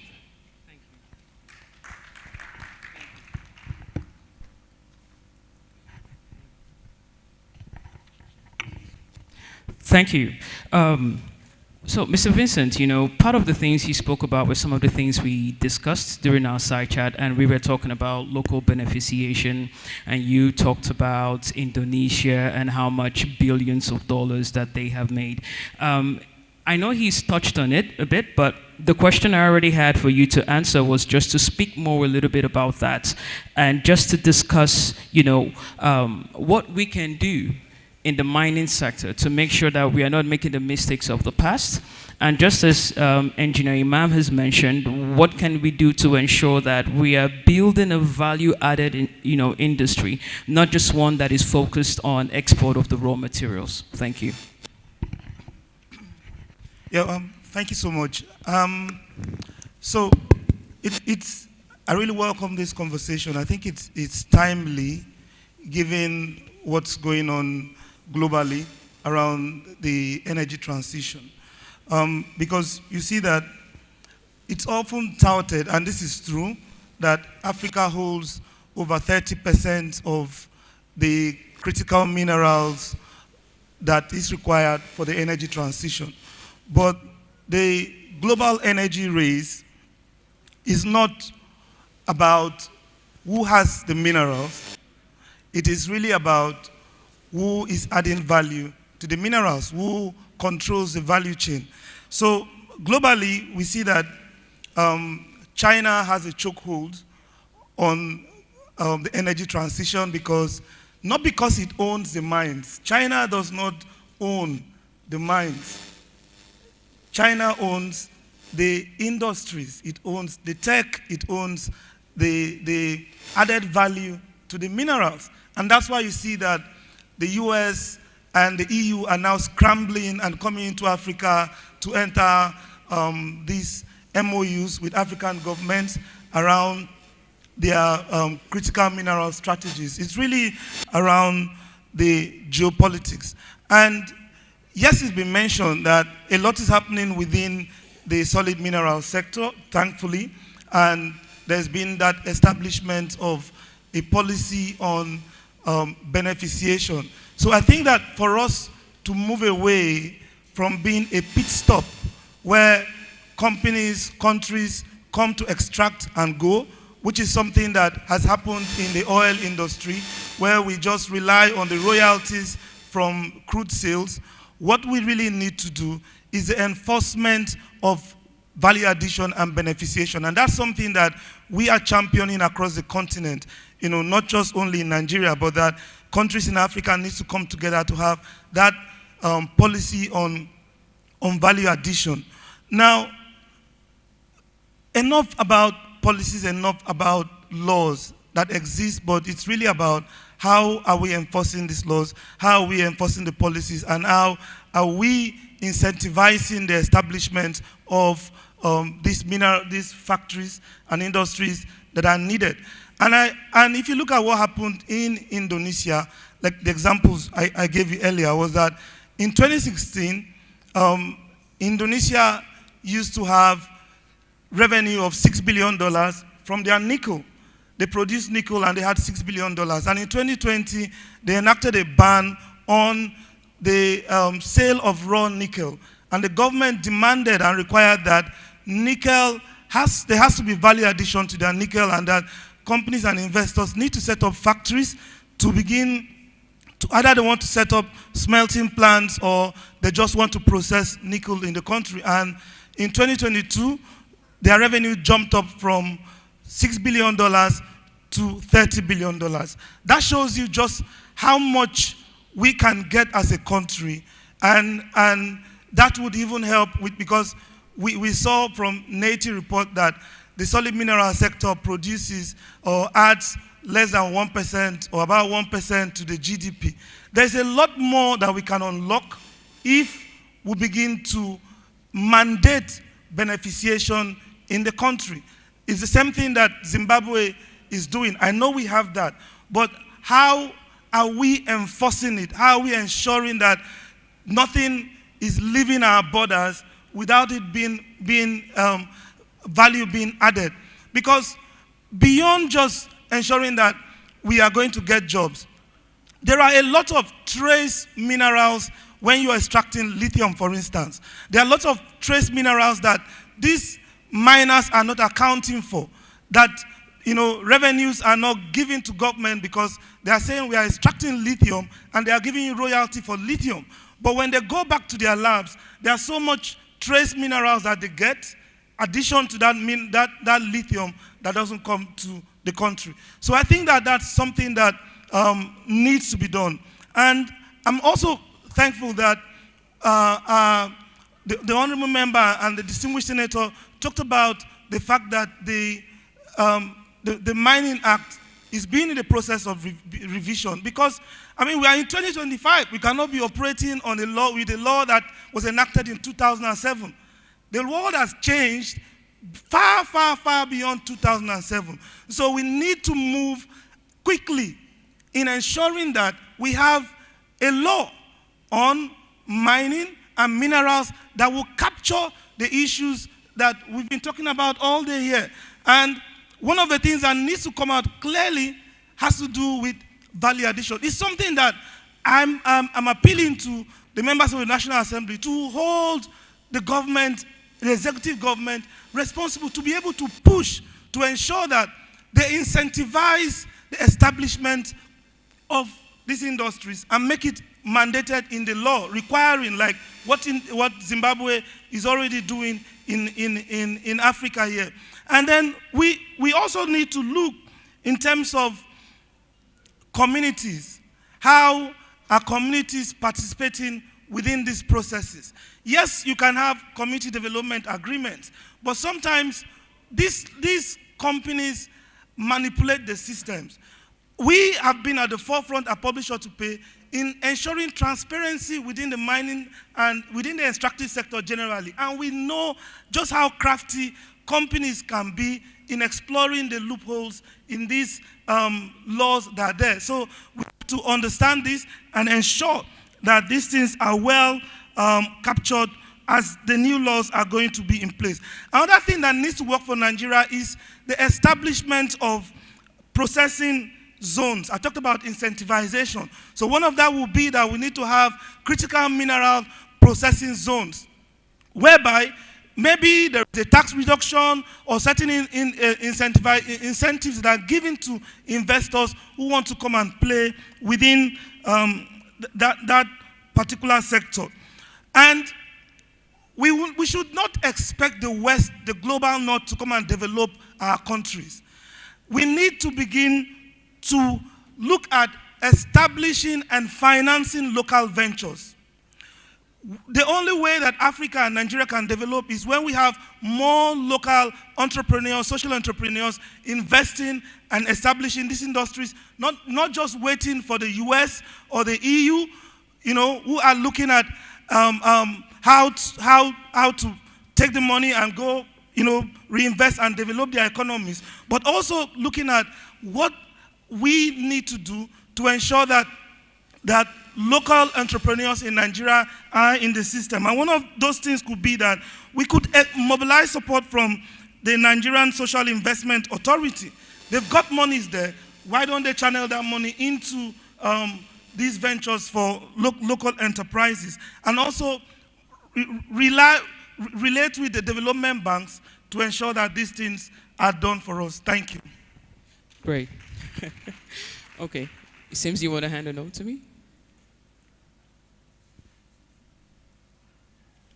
Fantastic. So I guess my dear panelists will have to keep our responses short. But I want to come back to Engineer Dele just on something he touched. Yes, it is true that we have these resources and we have our energy transition plan. There is a race for clean energy, and these minerals are critical to supporting the targets of, be it developed countries and even our country. We have a target, to hit net zero emission by 2060. However, it seems that Nigeria seems to be missing from a lot of these conversations. I give you a typical example. The President of the United States invited 5 presidents to the White House. In as much as he was talking about trade, a lot of that conversation was about critical minerals and rare earth minerals. But Nigeria wasn't there. So these are some of the signals that make people, wonder where Nigeria is as a player in critical minerals and rare earth minerals. So as the president of Miners Association, what can be done to spur local investments before we, like Mr. Vincent rightly said, before we even begin to talk about global investment in the sector? Thank you. Thank you very much. Let me first of all correct the title you are giving me. I'm not an engineer. Don't let the title of my engineer, or don't let them arrest me. Just address me as Mr. Dele Ayanleke. Thank you very much for that question. So there are a lot, well, having said that we have a lot of advantages, we also have a lot of challenges. That unless we address all these challenges, Nigeria cannot be said to be ready for the transition. Number one is the issue of policy somersault. The rate at which you turn over policies in the mining sector is too high. And I want to appeal to our National Assembly members. Honorable Gaza, I think you are listening to me. Please, in the new laws, what can be, we have to look at what can be done to make sure that we build some institutional framework or defense against this issue of turning over policies every time. There are a lot of policies that, I'm not saying we should not review policies, but outright throwing away policies, see the kind of investment that you are put in place to organize this policy dialogue. For someone now to say after coming up with a position paper, within the next few months or maybe when another government comes on board, it's thrown overboard. And we have to sit down again and be enacting policies and policies and policies. We need to build a defensive mechanism against the issue of policy somersault in the mining sector.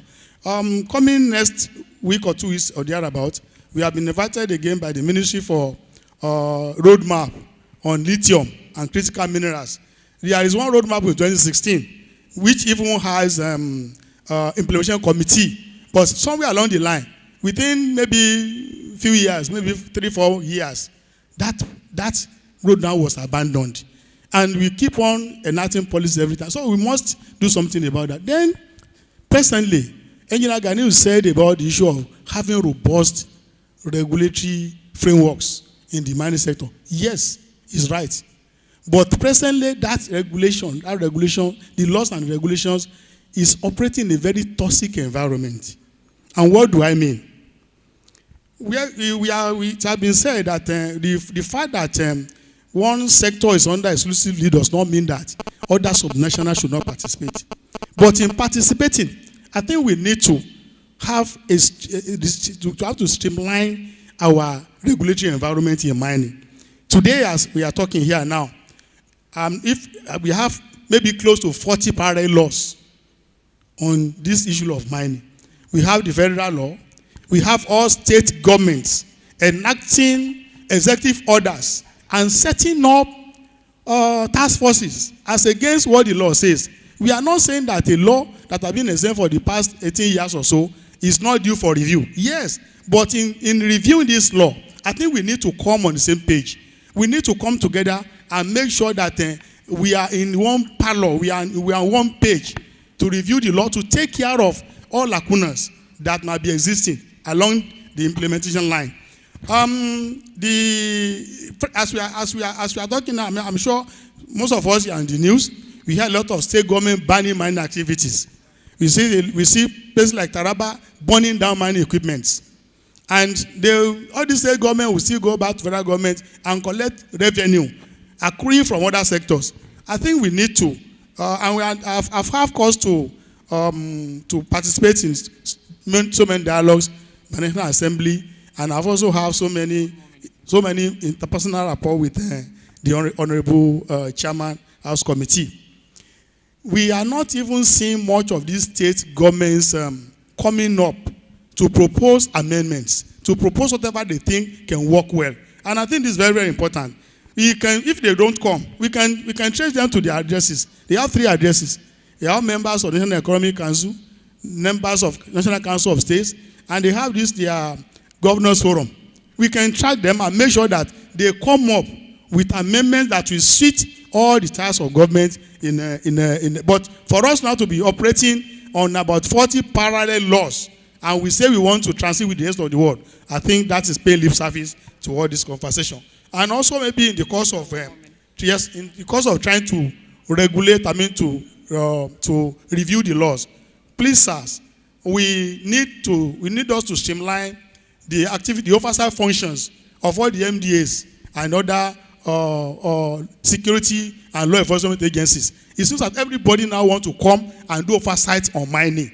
The AFCC, the DSA, all of them like that. I think there's need for us to make sure that we streamline the functions of all these agencies. And lastly, we have the issue of, I think it has been said, because everything said here today by Honorable Gaza seems to have deflated me a lot.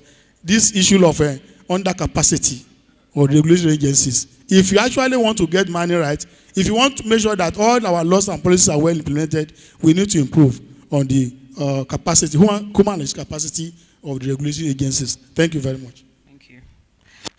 Thank you for your response. All right, now let's have some perspective from our community folks. Mr. Mohammed, you can have the mic. My question is actually directed to you. Now, of course, it's been said here that one of the biggest mistakes that was made in the oil sector was that the communities were left behind. It was just recently through the PIA and the HCDT that there were deliberate steps, taken to compensate communities as a result of the resources that were taken from their ground. So, coming back to the solid mineral sector, what do you think can be done at these early stages to ensure that the rights of communities are protected? I know we also had conversations around the issues around consent, the traditional rulers and all. I mean, what do you think can be done? You also mentioned to me situations where somebody from Abuja would get the coordinates of somebody's farmland and, want to take over the person's farmland, without getting consent, from the owner. What do you think can be done to ensure that community rights are protected as we continue in this race for critical minerals? Well, thank you very much. I'm Abubakar Ali. 3 minutes, please. Okay. I came from Kogi State. Ankpa is my township. And, with reference to what you have just said, we have about 14 companies in Ankpa local government, the mining company in Ankpa local government. And as I'm talking to you, there are a lot of problems in Ankpa local government which need to be corrected. Like our company, we got our license from the federal ministry. And the federal ministry gave us this license to operate there. And minerals is on the conclusive list. So it's owned by the federal government. But whatever we are doing through the normal process. We get our consent letter. They set up a committee, CDA committee.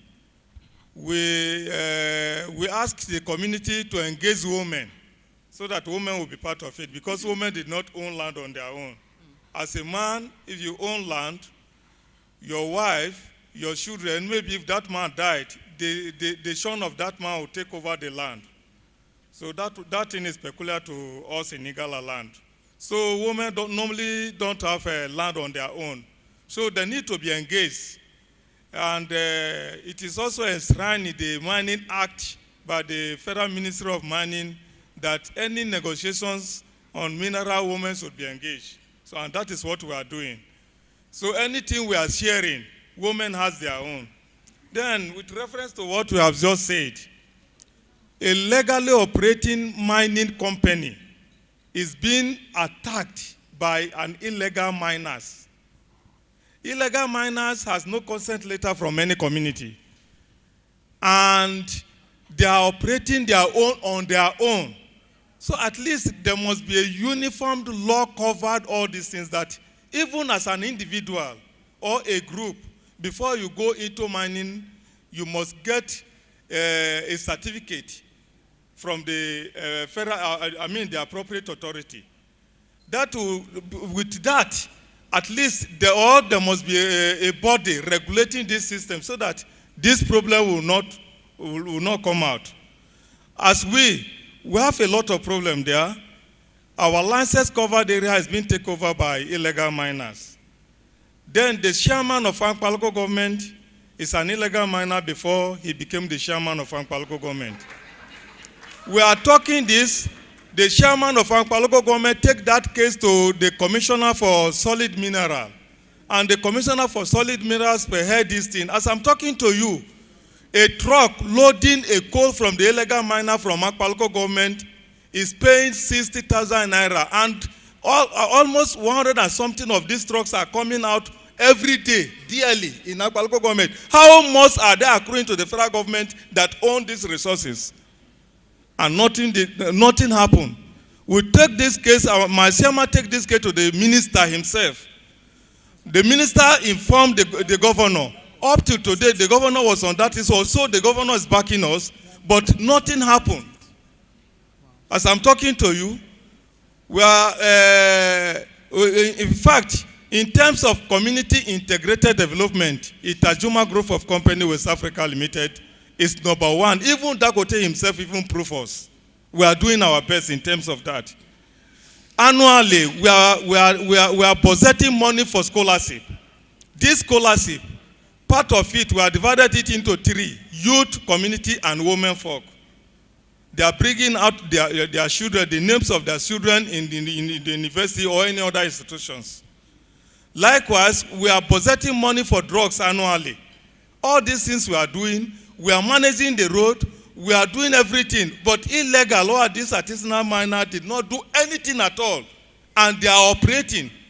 And we don't know what is actually going on in the mining sector. At least there must be a body regulating these activities. So let me come back to the director. Okay. To ask him, what immediate policy actions, I mean, is the ministry taking to address these issues? I know the honorable member spoke about the Mining Act being reviewed.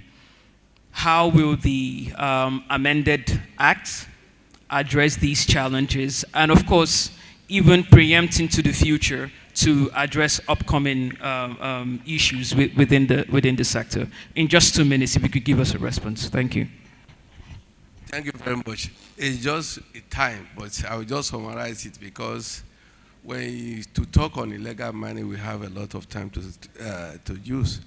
But let me just summarize it. The ministry at this stage now, we have been taking off of two ways. We have been trying to use the measure of what they call kinetic measure, and also we are trying to make what they call non-kinetic measure.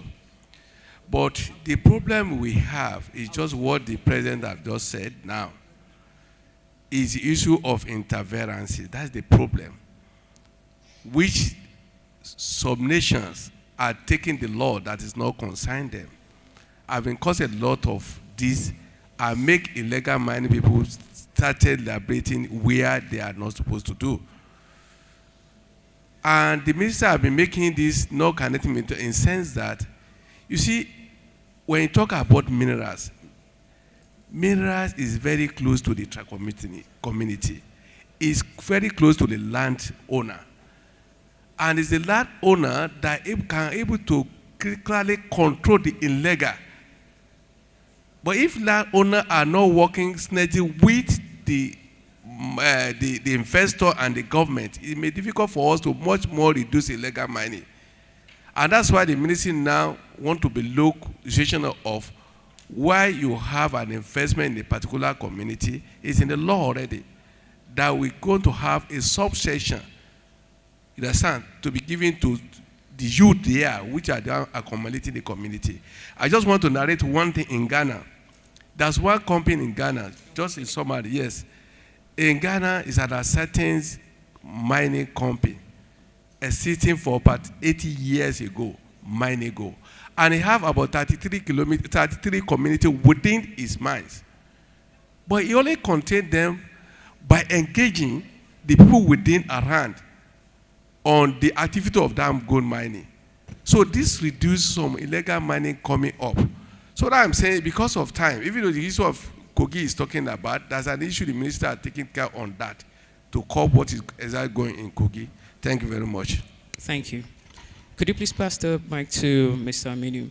All right, so the final question we have, because I've been informed that our time is fast spent. In as much as we're looking at energy transition and we're also looking at what these critical minerals and rare earth materials can contribute to our GDP, on the side, I also have a concern in terms of displacement of livelihoods and the environmental impact, mining activities, could have on communities. I have seen videos of how the extraction of these minerals are done, and they could actually lead to soil degradation. And, you mentioned about community members who have never seen 2 million naira checks suddenly see 2 million and they are ready to give up their farmland. However, this is a country where we are still grappling with food insecurity. So, from a community perspective, how do you think this can be managed? In as much as this is contributing to the local economy, but we are still able to preserve local livelihoods and preserve the environment, to which these minerals have been extracted. Thank you very much for the questions. My name is Aminu Muhammad. I'm from Nasarawa State, precisely in the community. If you could just respond in 2 minutes, please, because the moderator has already come to tell me. Actually, us in Nasarawa State, we have a governor who has a mindset from the industrial aspect. Before coming into the governor, he has this initiative, especially for the community. We have 2 companies now, as I'm talking to you, in my community that they are building a multi-billion dollars processing lithium factory in Indo community in Nasarawa local government. But before the coming of this company, the major challenges we have is this local miner, because this local miner is keeping our youths and women out of school completely. Because somebody will just go to the pit for just 1-2 hours, he will get a lithium of maybe 2-3 grade. He will sold it at the end, maybe 500,000. So for that reason, our school is completely empty. I'm telling you. But when this company come on board now, actually is thanks to the federal government, especially the current minister. Because the current minister, we had a conversation with him.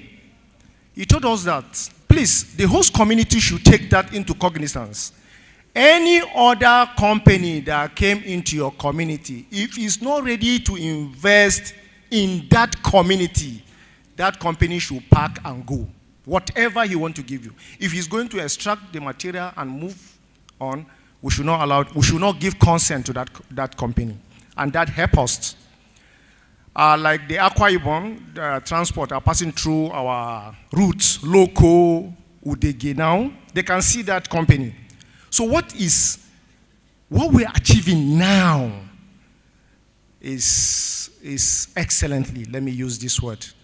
But our major challenges is from the federal ministry. Because last time we have a seminar in Kefi. Kefi is a local government in Nasarawa State. We have a seminar where the host community, the company were invited. So I look at that seminar, it could not address the basic needs of the community, especially the women. Because when we look at that seminar, the proportion or the ratio in which they invited from the host community across Nasarawa State, it could not be balanced. So I know that information will not go down to the local. But what I want them to improve, because the law, especially the CDA, that is directly affecting the community, the CDA is doing a great job in writing, but it has a lot of lacunas in implementation. That is why it's not really affecting the community. How? The reason, the CDA is well established. Signed, the ministry will be present, both states representative, they will be present. But when they come into implementation, I want the ministry to be present. Like Honorable Gaza. Honorable Gaza do come to our community. That Honorable Gaza, that is the member representing Kefi Karo. So, okay. In summary, please, I want this to be, because I know in every community there are good, bad, and the ugly. One of the challenges we are facing is to balance up between the good, the bad, and the ugly. And I want to extend my appreciations to His Excellency, the Executive Governor of Nasarawa State, which, as I'm talking to you now, is in my community, interacting with the community directly. What has the company has done to you? Show me. That is the content. Just show me in terms of human capital, in terms of infrastructure. You see, that is wonderful. Thank you very much. Thank you, Mr. Aminu. Though you still did not respond to my question. However, I heard we have questions from the audience, and my panelists were asking for more time because they felt that there are issues that we need to discuss, especially if we are trying to avoid making the mistakes that were made in the oil sector. However, we will adhere to time and take questions from the audience. Thank you. Questions.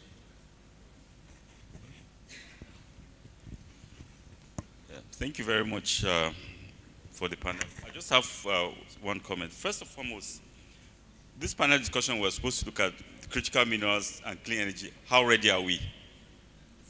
Right? From all the conversation, are we ready? I don't think we're ready. First and foremost, we look at the development of the value chain itself.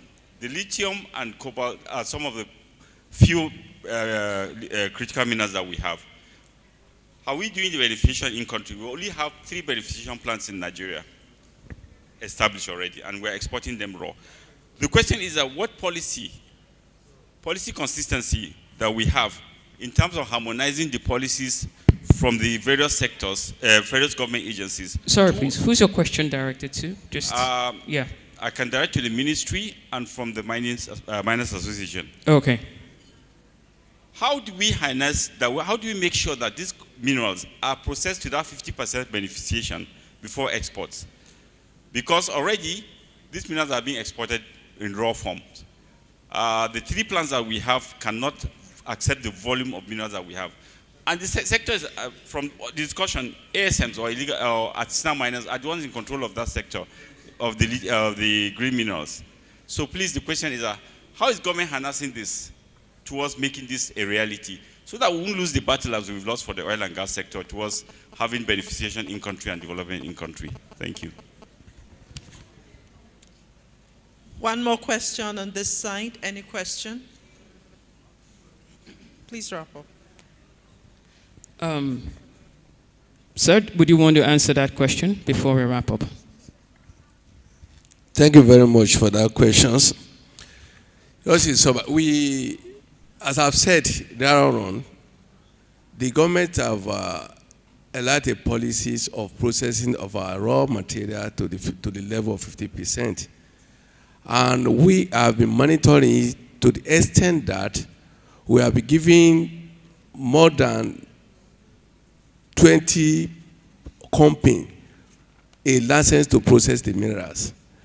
Most of our lithium now, as I'm telling you, none of the raw material of mineral is going out of the country without processing, because we have a lot of processing plants in the country now because of that policy. In Nasarawa State, I think they have no more than 3 processing plants on lithium. Our project we have in Lagos, I think Minister have commissioned someone in Kwara too.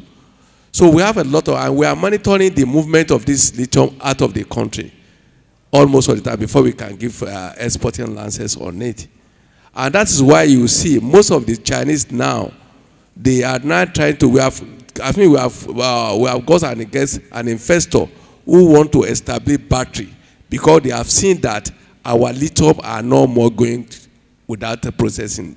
So we have been monitoring on to the level of certified that processed up to 50%. That's why I try to analyze all this into you. Thank you very much. Thank you. Mr. Dele, in just one sentence as a wrap up, what do you do to get ready? One sentence. Thank you. I think I've highlighted some of them in my speech. I just want to lay emphasis. Yeah, is that so? I just want to lay emphasis on this issue of regulatory issue, because if we want to get ready, all the national and subnationals must come on one page and make sure that we regulate this sector in a way that will deliver on the mandate of, improving our economy and at the same time launching Nigeria into an industrial, relaunching us into an industrial nation. We just need to do that. I'm from a mining host community, and it's my involvement in community affairs that brought me this far in mining. What I'm saying, I'm not belittling the fact that the community needs to be taken care of. I'm not breaking the fact that the state government must be involved. We have some other sectors where their state governments are involved without necessarily contending the issue of election of federal government. So many states are establishing aviation industry without them contending with the regulation of the federal government. So many states are getting themselves involved in communication sector without contending about this regulation with the government. I mean, state government can, like Nasarawa is doing, they can invite processors, processing firms to begin to process all these materials instead of contending the issue again with the federal government. And this is not saying that we must not review to make sure that everyone is carried on board. Thank you very much. Please, a round of applause for the distinguished panelists. We have come to an end of this session. The hostess is already here. So, panelists, distinguished panelists, thank you so much for your very insightful responses. And I hope that we can continue the conversation during lunch and afterwards. Thank you very much. And many thanks to the hostess. Thank you. Ladies and gentlemen, please a huge round of applause for the distinguished Captree Limited and the consultant to the Senate Committee on Gas. Please a huge round of applause for Mr. Olabode Somi. Ladies and gentlemen, please let's give a huge round of applause for Mr. Olabode Somi as he comes to the stage. Joining him, we have Ms. Cynthia Bulu Ebiere Bright, the Executive Director of the Bole Kekro Women Empowerment and Development Organization in Edo State. Please a huge round of applause as we welcome Ms. Cynthia to the stage. Finally, joining them, we have the DG of the National Council on Climate Change, Dr. Nkiru Kamaduekwe, who is ably represented by Ms. Sandra Oyenesi, Principal Scientific Officer, NCCC. Please, ladies and gentlemen, give a round of applause for our distinguished guest who will be leading this conversation. It's simply a short conversation on the 2060 net zero agenda or the net zero target. How feasible is it? Please, you may begin. Thank you. Good afternoon, everyone. Good afternoon, everyone.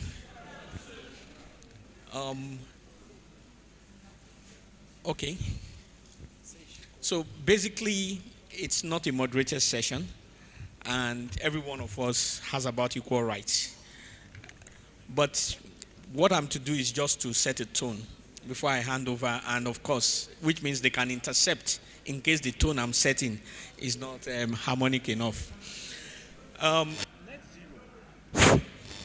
Net zero basically speaks to the essence or a goal behind the climate change energy transition thing. And what really is climate change and energy transition? Because that helps us to get a perspective on net zero itself. Anywhere you are in this world, be it Cape Town, South Africa, Stavanger in Norway, or Calgary in Canada, you probably stepped out of your house into a car and moved anywhere you are. That process involved energy. And that process has been taking place all over the world for the past 100 years. But what we have found out is that the way we harmonize and exploit and use that energy is in such a way that is not sustainable. In simple terms, if we continue that way, we will destroy the earth as we know it. And that is the idea behind that there must be a sustainable form of energy. That sustainable form of energy is at the root of energy transition, where we are supposed to transit from the more destructive forms of energy to the more sustainable ones. One of the offshoots of the more destructive forms of energy is what we call the greenhouse gases. Those are gases that tend to destroy the ozone layer or other things that make up the earth as it is. So to make that energy transition practical, the concept of net zero was set up, which means that at the end of the day, there will be a net zero emission of gases.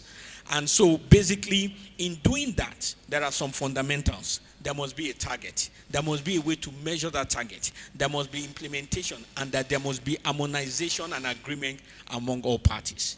I think that basically sets the background. Your comments, ma'am. Thank you. I'm Comrade Cynthia Bulibiere Bright, and the ED of Kwedo from Edo State, to be precise. All protocols are duly observed. There is a question that I want to ask about this net zero before I say something. Do you see the net zero feasible?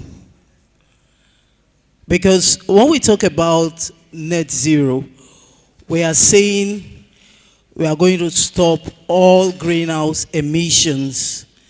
And we already know the causes of the greenhouse emission, which involves gas flaring and the way and manner we dispose our waste. Because some of our waste also contains what we call maintain, when you leave them for too long. So, we are actually transiting from the fossil fuel to the renewable energy. And we are looking at the solar power, the solar energy, which is non-fossil fuel. And here, it means we have to be intentional. If we need to achieve the net zero, we need to be intentional. We need to also put policies in place that are also intentional. For example, we have communities that are flaring gas.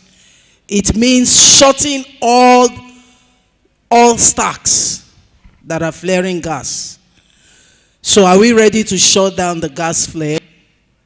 Are we ready to put on policies, not policies in quotes, that says gas flaring is prohibited, but anybody that is liable in flaring the gas is liable to a fine? So I would say that for us to achieve the net zero emission, we need to first of all look at the waste management sector. How do we manage our waste?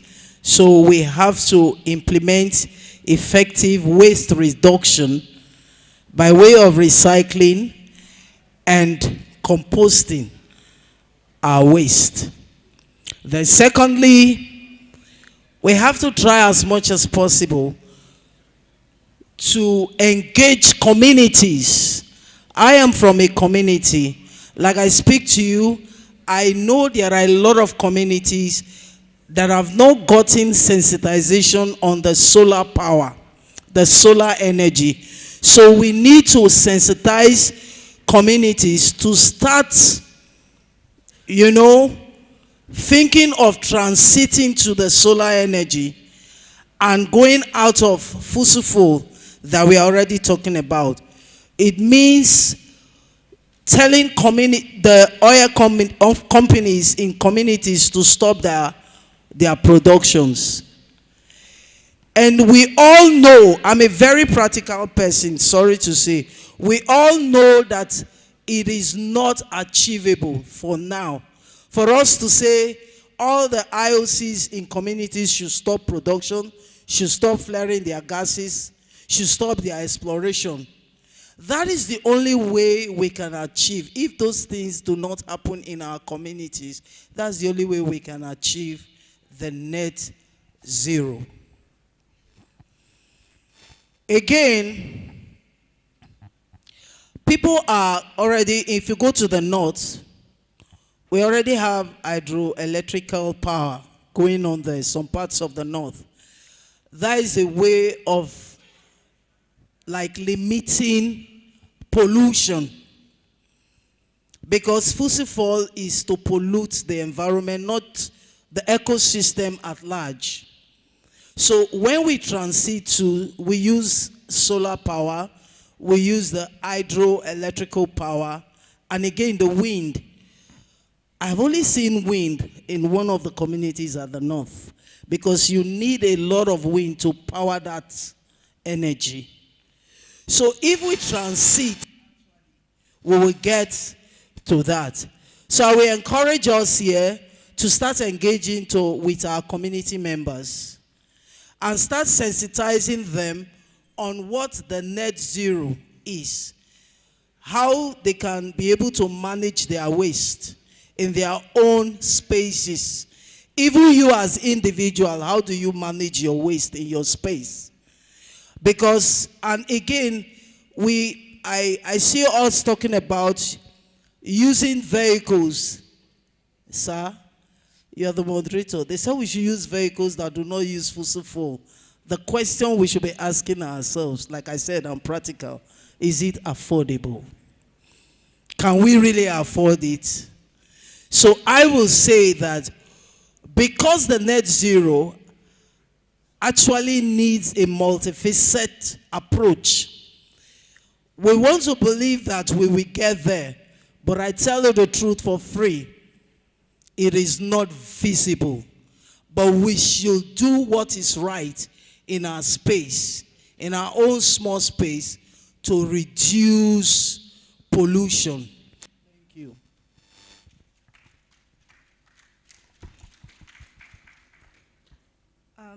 My name is Sandra Onyanusi.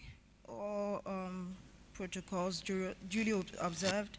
I'm representing the National Council on Climate Change Secretariat, and first of all, I'd like to give a little background when it comes to the 2060 net zero target. So if we're aware, Nigeria committed to achieving the net zero emissions by 2060. But first of all, it wasn't 2060, it was actually pegged at 2050, but it was revised as a result of financial, social, and technological requirements. And these commitments was first announced at Glasgow at COP26, and it's actually backed by the Climate Change Act of 2021. So when we look at how feasible, looking at how feasible the net zero target we have for 2060 is, I would like to say that I think it's very ambitious, but I also think it's realistic. It's something that can actually be done. What it really looks at is fostering sustainable development, and it aims at addressing energy poverty that affects about 46% of Nigeria's population. So the approach we have is actually enshrined in the Energy Transition Plan, which is a homegrown, data-backed, and evidence-based strategy that aims to lift about 100 plus million people Nigerians out of poverty. So I would also want to speak on what the NCCC is doing or has been doing when it comes to facilitating this transition. The NCCC mostly provides policy direction. We do coordination, and then we do oversight as well that is necessary to implement Nigeria's energy transition plan and meet the net zero target for 2060. We align national actions with our NDC commitments, we foster sectoral coherence, and we mobilize climate finance. Climate finance is very important and is one of the challenges that we have when it comes to getting to the achieving the net zero target. We know that Nigeria is heavily reliant on fossil fuels, but we're going to do this transition from, we're not just going into, okay, we're no longer depending on fossil fuels, but we're hoping to do a transition, do a gradual transition towards the natural gas, which gradually is happening with the CNG vehicles that are being used now. And before we get to the renewable energy, Nigeria is blessed with a lot of renewable energy. There's solar, there's wind, hydro, biomass, and all of that. And another challenge that we have will be a limited access to affordable climate finance, which is what I mentioned earlier. So we need a lot of money to drive this and to, be able to implement it. And another thing is the infrastructure and technological gaps that we have. as well as low public awareness and stakeholder buy-in. So what we want to do, or what we're doing, is to make sure that there's no sector or region that is left behind. The NCCC has been involved in a lot of,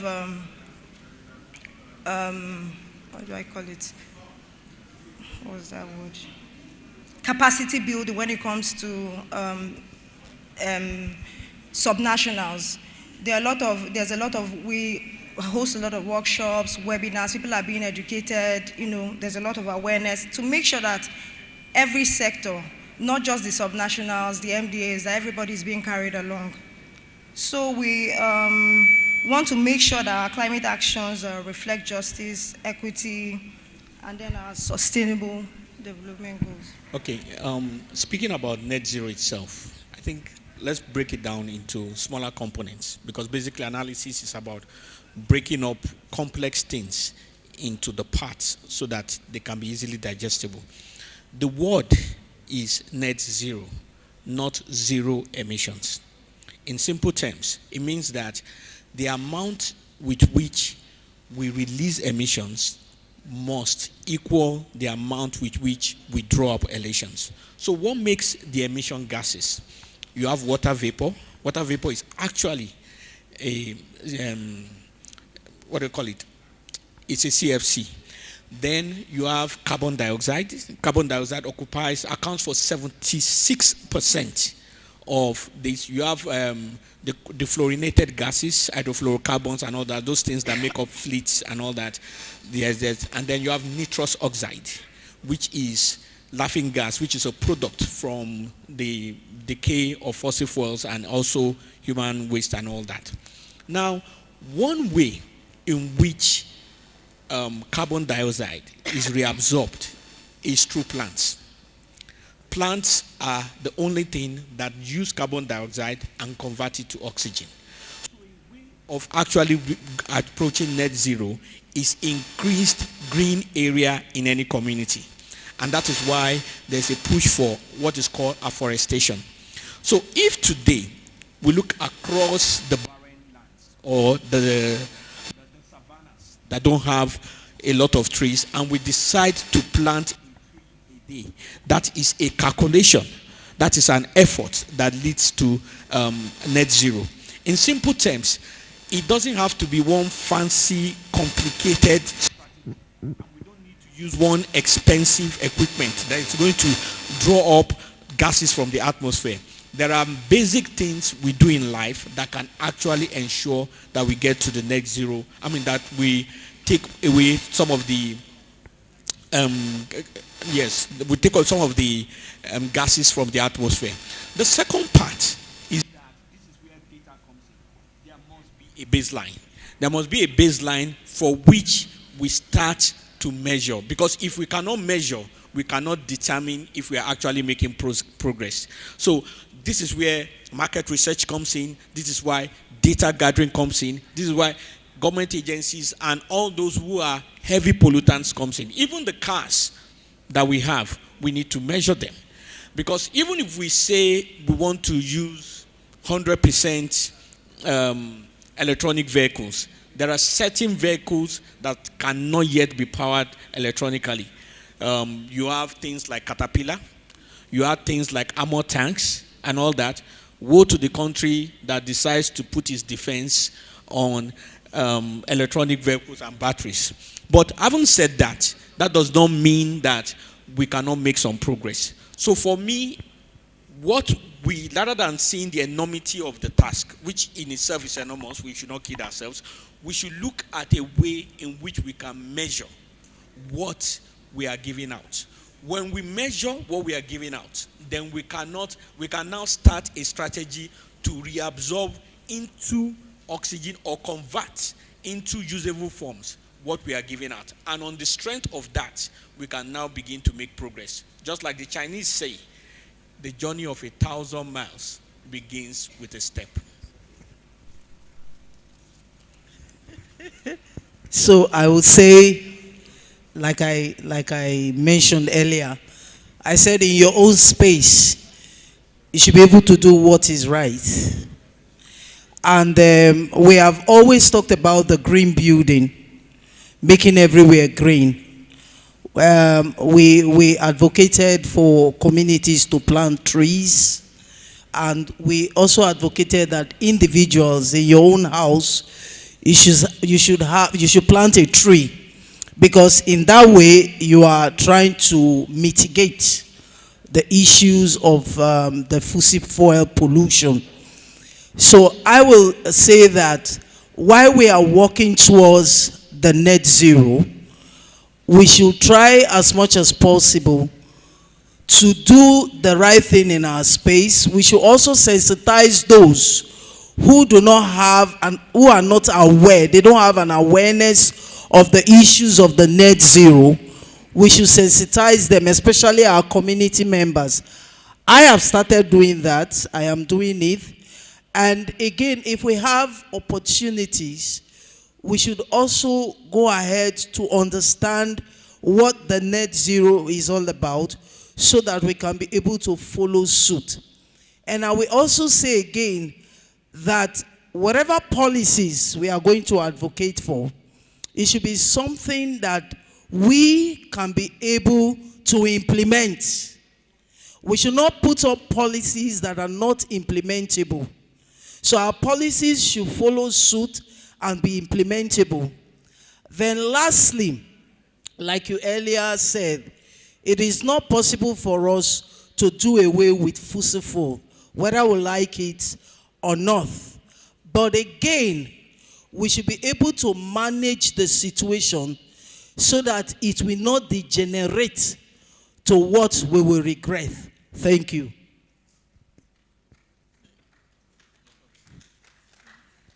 Okay, I think the audience. We have a question here. Okay. Sure. Thank you very much. My question goes to the Climate Change Commission. And very quickly, we are very quick to make some of these commitments. I know that the net zero commitment is a global one, and Nigeria has already made that, and also led to the Climate Change Act that we have that has been celebrated, however. 10 years ago, Nigeria made a similar commitment to end routine gas flares. And 10 years after, we still have those issues, even though we also have NNPC and some of the companies that are working in Nigeria also making that. So my direct question is, there's a provision in the Climate Change Act that provides for, I think, the emission pathway and the budget, and involvement of citizens and civil society in ensuring the tracking and the transparency of that. What has the Commission done so far to involve communities? Because she was just talking about people not knowing about it. What has the Commission done so far to get communities, civil society, and people aware of that provision in the Climate Change Act and the track that we are on to meeting our net zero commitment? Any other question? Okay.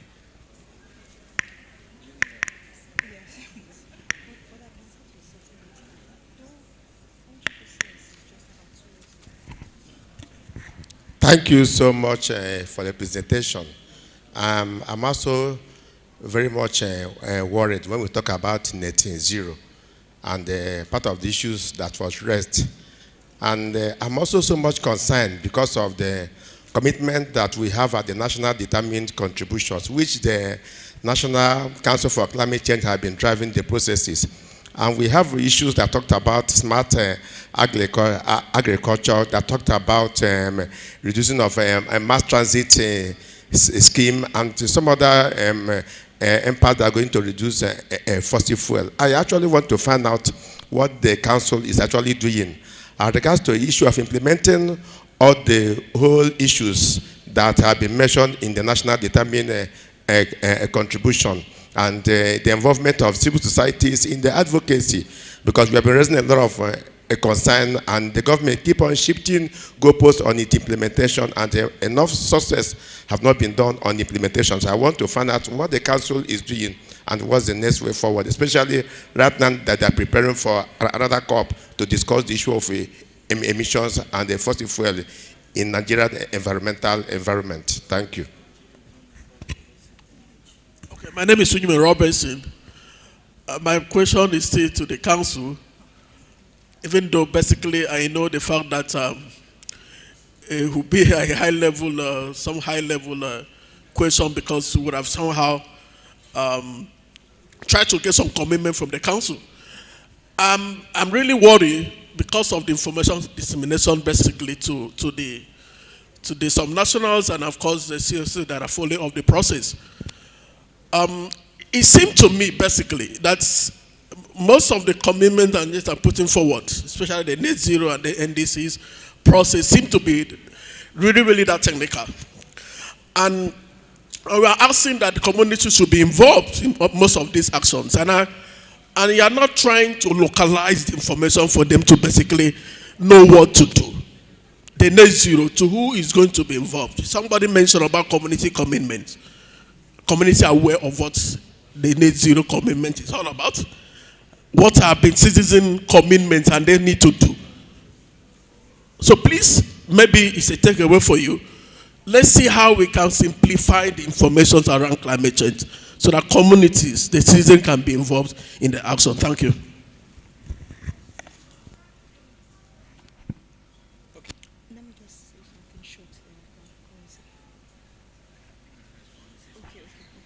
Okay, I just want to make a brief comment on the community involvement part in terms of this. Some time ago, this was about 15 years ago, I was working for a multinational company called Ericsson, and they're a Swedish company. And on the way home, a staff was accosted by area boys in Lagos, and she lost her life, unfortunately. Now, it threw up a whole issue of debate around that time on who was responsible for security. Was it the company? Was it the state government? Was it the federal government? Was it the community? Was it the person itself? At the end of the day, what we got at the end of it is that security ultimately is the responsibility of everyone. There is a personal responsibility to security, which is why you lock your car. You don't just leave it open. That is why you put some security around your house. You close your door. There is the community responsibility to security. There is the state government responsibility to security, and there's the federal government. When it comes to acquisition of knowledge or things that have to do with progress, there is the responsibility for everyone. There is an assumption that when it comes to people knowing, it must just be a government agency that must provide all the information. Yes, there is no doubt that they have responsibilities, but there is also personal responsibilities. If you go to a community and you violate the law, and they catch you, and you were not aware of the law, we all know that in the courts, ignorance of the law excuses no man. So in as much as the agencies will do their bit, they will make information available, they will pass it through some channels, there is also individual and group responsibilities to acquiring knowledge so that we can all be responsible citizenry to contribute our own part.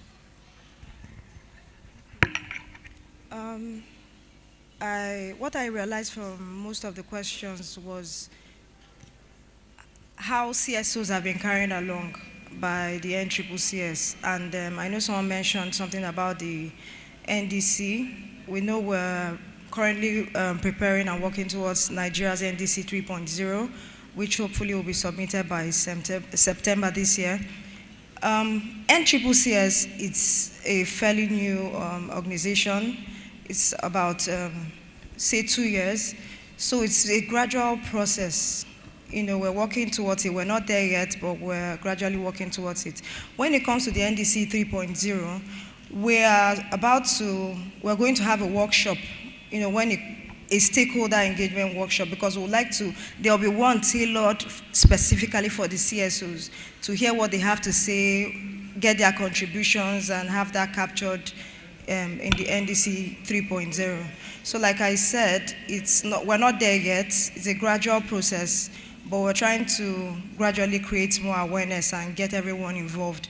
The subnationals, like I mentioned earlier, have been involved. We've been involving them. We've also helped them in developing their climate change, plans and all that. That's for their states. So for now, we're working towards that. We still have that in the pipelines. Thank you.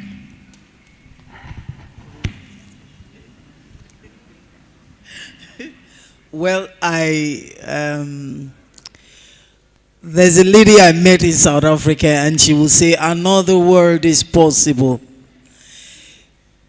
If we are very intentional about what we want to achieve, and we go for it, and we do it accordingly, another world is possible in Nigeria. But again, I will say that before we begin to sign policies in Nigeria, we should be very sure we are ready to implement them. Because like what she rightly said, like what my sister said, 10 years ago, we signed, and we are where we are today. So it's high time we become intentional with what we are agreeing to do and do it accordingly. Because every time we talk about the net zero, I have said it, community people do not know about this. It is you and I duty now to go back to our community to make them understand that when we talk about the net zero, it involves reducing the greenhouse emissions and balancing them with equivalent review. When you take out from the earth, you should give back an equivalent what you have taken out. So in our space, I will still conclude, sir. Let us do what is right so that we can achieve our goals. Thank you.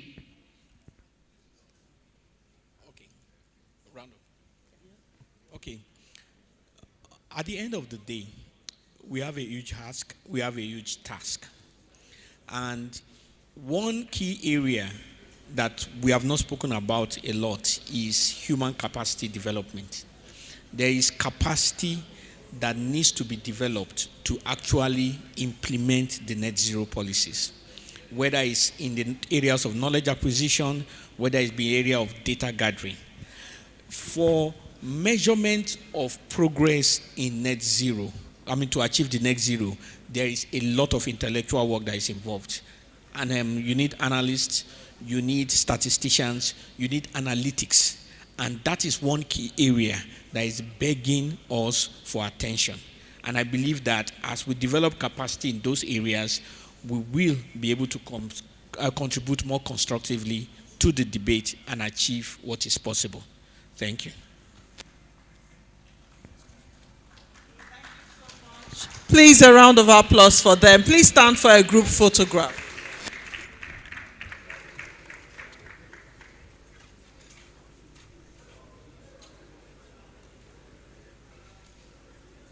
Can we celebrate them? Can we give them a round of applause? Thank you so much.